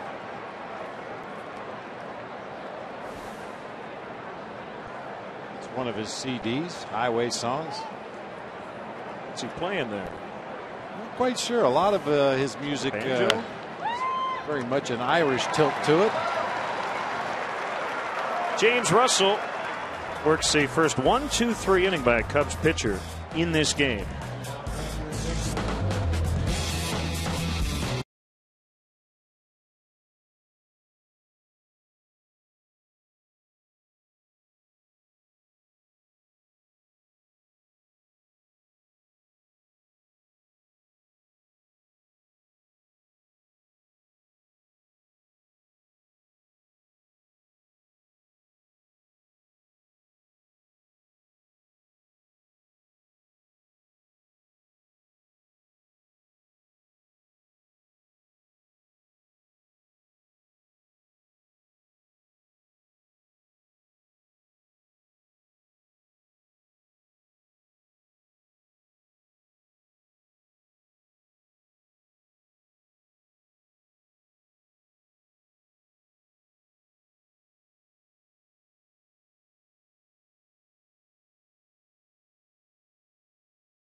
Andres Torres will come in and play center. Pushes Aaron Rowan over to left. Pat Burrell is out.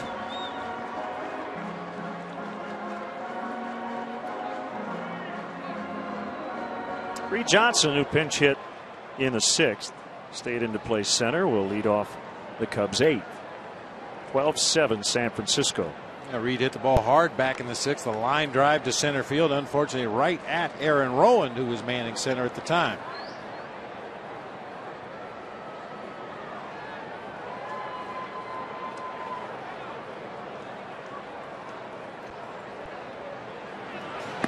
Affeldt filling in for Brian Wilson on Sunday night against Cleveland. 2 scoreless innings, 5 strikeouts, and got the save. Yeah, looks like Reed Johnson. I got the same chin music. Fastball at 94, 1-1. Perhaps a little bit more chin, but very similar look.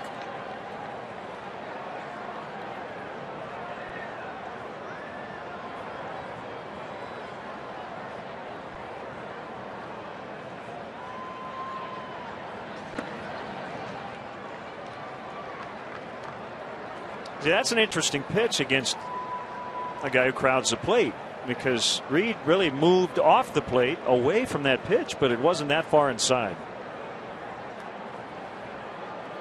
But you can kind of sell it. Well, and that's why he's not afraid to stand right on top of the plate, even though Affeldt came inside with a 94-mile-an-hour fastball. Reed Johnson quick enough to get the barrel of the bat on it. Unfortunately, foul that time.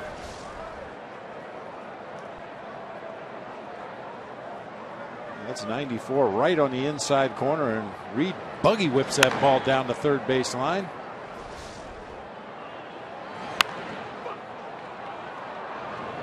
Foul pop-up, and no play for Huff.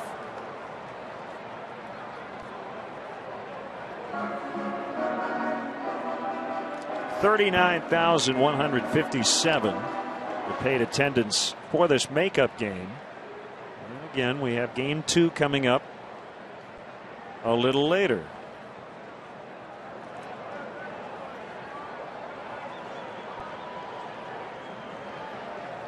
We're sneaking up on 4:30 here at Wrigley Field. That's about the time the teams come out, the pitchers come out rather, to take batting practice before a night game.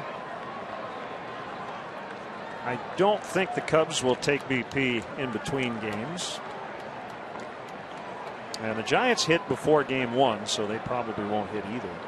I would imagine there'll be a few guys from each team that make their way down to the batting cage underneath the right field bleachers between games. Some of the guys maybe that didn't get at bats in game 1.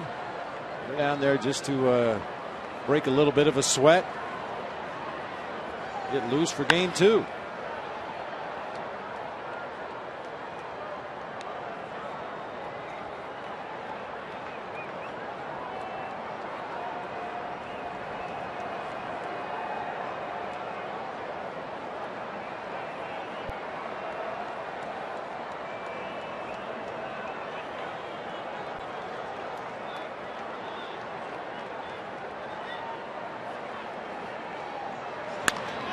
Pulled on the ground at third.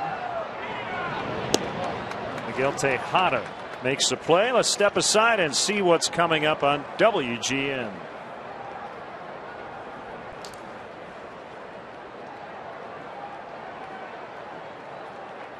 Right fielder, Coach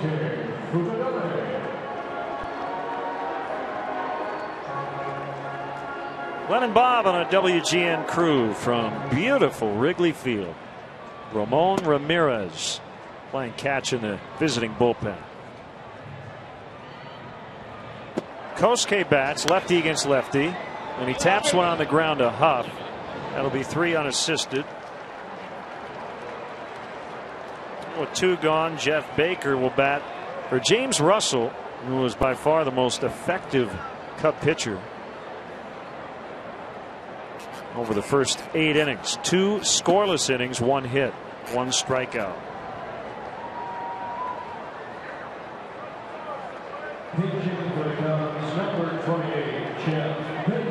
see John Grabo in the ninth. And depending on how much John Grabo has to throw to get out of that ninth inning, Mike Quaddy would have Jeff Samardzic, Carlos Marmol, and Sean Marshall available for game 2 work out of the bullpen, and maybe one of the guys who did pitch in game 1. It remains to be seen how they feel between games. Maybe get a little treatment in the Cubs training room. But definitely we'll have 3 fresh arms available out of the bullpen for game 2. You got big plans for between games? No. You? I'll be here getting ready for game 2. Sounds like a game plan. Yeah.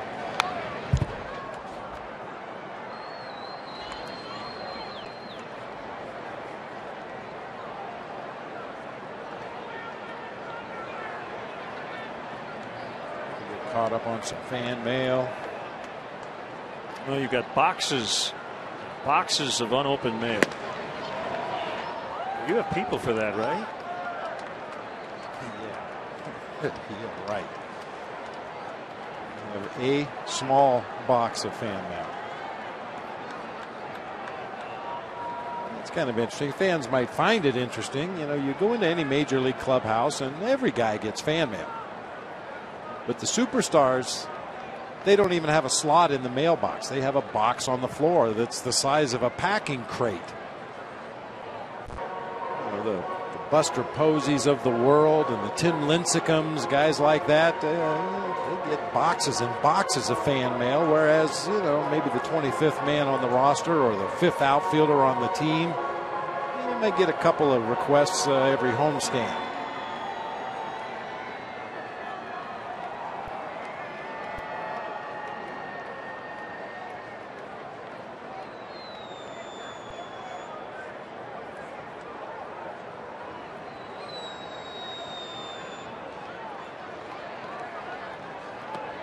And I mentioned it yesterday, Len. Speaking of fan mail, I'd like to thank once again Janice Bouchard from Rolling Meadows, Illinois. Heard us talking about the Tito Francona fan club, of which I was the vice president when I was 10 years old. And she sent me a beautiful father-son baseball card with Tito Francona and Terry Francona, autographed by both of the Franconas. I'm very, very proud of this, so I'd like to thank Janice Bouchard once again. That's awesome.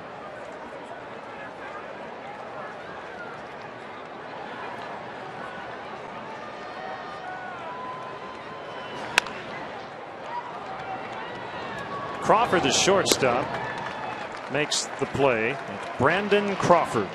And the Cubs go down quietly in the 8th.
o'clock, the WGN News with Mark Sapelsa, Lourdes Duarte, and Tom Skilling.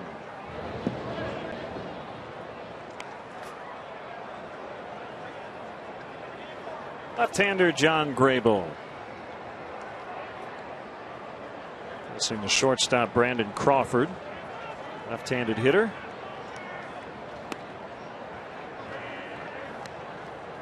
Struggle for Crawford offensively. Although in his major league debut at Milwaukee a month and a day ago, he hit a game-winning grand slam. It's a pretty good debut. Just 2 for his last 25.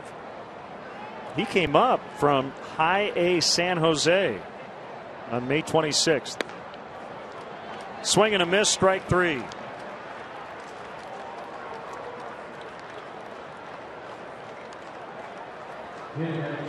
Somebody's got a really big pina colada over there.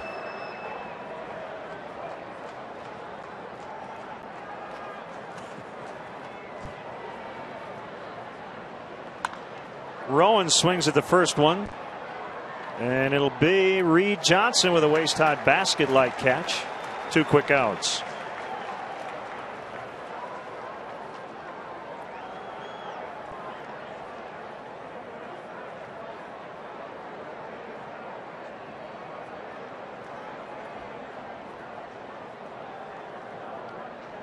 Shortstop number 10, Miguel Tejada.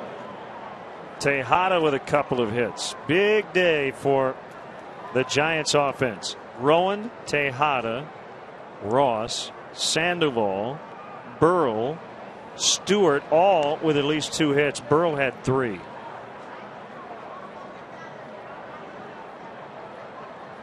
That young Cub fan's just happy to be at the ballpark on a day like this. Feet up. Life's good.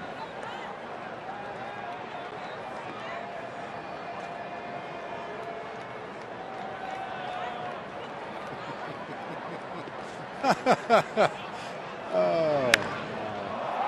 Deep to left, Miguel Tejada with a home run. 13-7.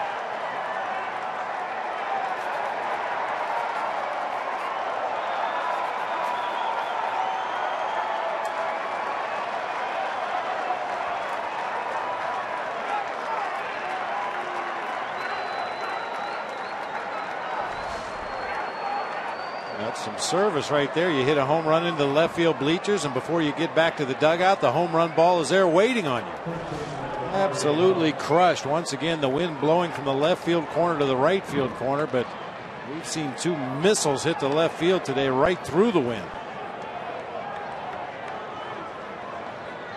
Each team with a couple of home runs. Pena and Hill for the Cubs. Burrell and now Tejada for the Giants. So a new season high in runs and hits for the Giants.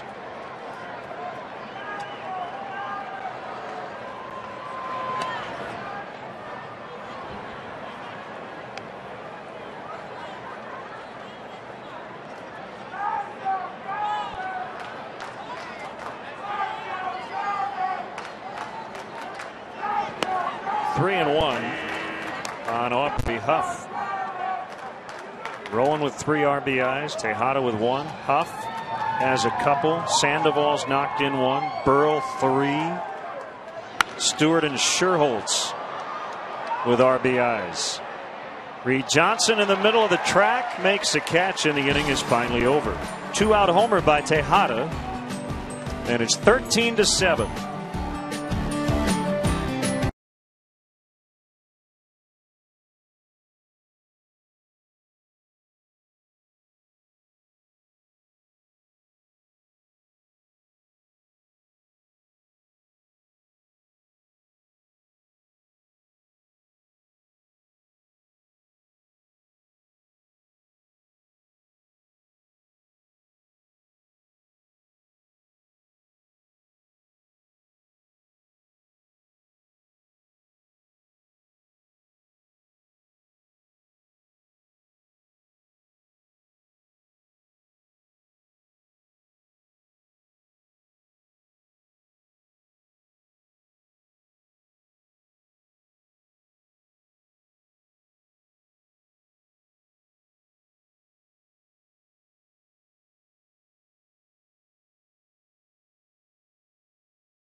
You add up the 5 previous at bats today, and that stretched out to 225 at bats between home runs.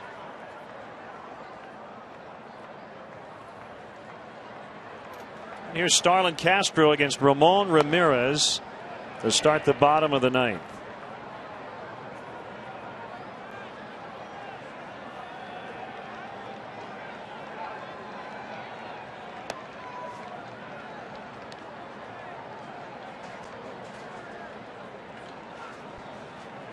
Castro has an 11-game hitting streak on the line.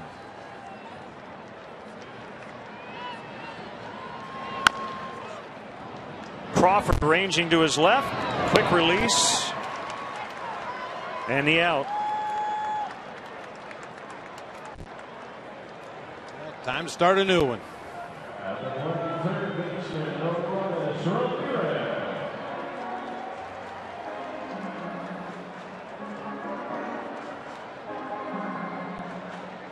Ramos with 2 hits and 4 tries. He has scored 2 runs. Both base hits leading off innings. Came around to score later. 2 at bats with runners on base. Wasn't able to come through. Struck out in the 3rd inning with runners at the corner. Flied out to center in the 5th with 2 men on.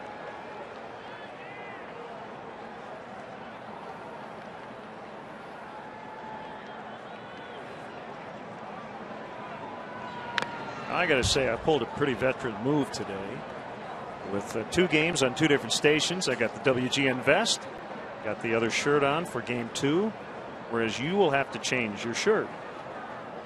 And that's a good 19 seconds of your life you're never going to get back. I enjoy changing shirts.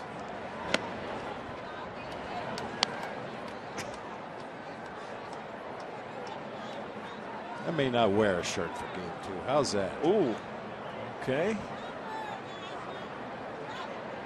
The guy and every baseball fan out there would prefer that you do. Why don't you see if you can borrow Alexandria Mills' Cubs jersey from yesterday? We could go with that look.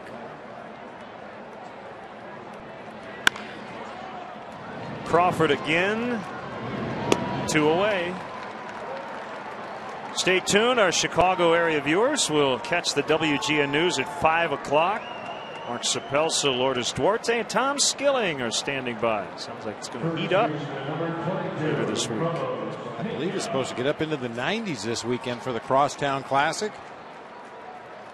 And that increased temperature, you'd have to assume that the winds are going to be blowing out. Should make for a very interesting 3-game set with the Sox.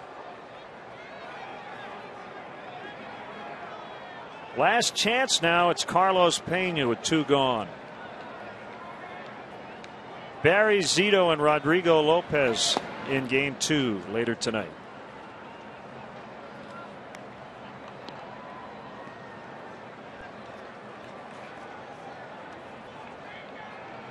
Busy weekend of Cubs baseball here on WGN, and it actually starts tomorrow night. We'll have game 3, 7 o'clock. Final game of this series, 1 o'clock for the leadoff man on Thursday. Then we'll hit the air at 12:30. Get you set for the Cubs hosting the White Sox on Friday. Game 3 of that series will also be here on WGN.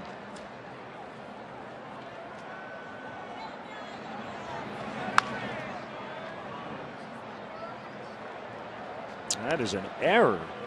Sure Mark is. Ripperger, the first base umpire, right through the 5-hole. There's a reason he's umpiring. He used to play second base, and that happened far too often.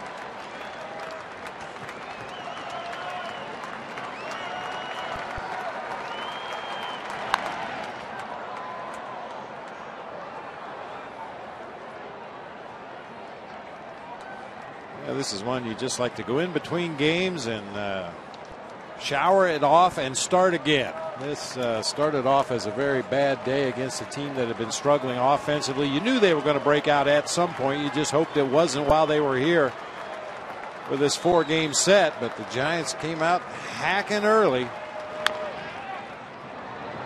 It's going to be charged. by Bill Hall. And the Cubs go down 1-2-3 in the ninth. The Giants win the opener of this day-night doubleheader. The final score, the Giants 13, the Cubs 7.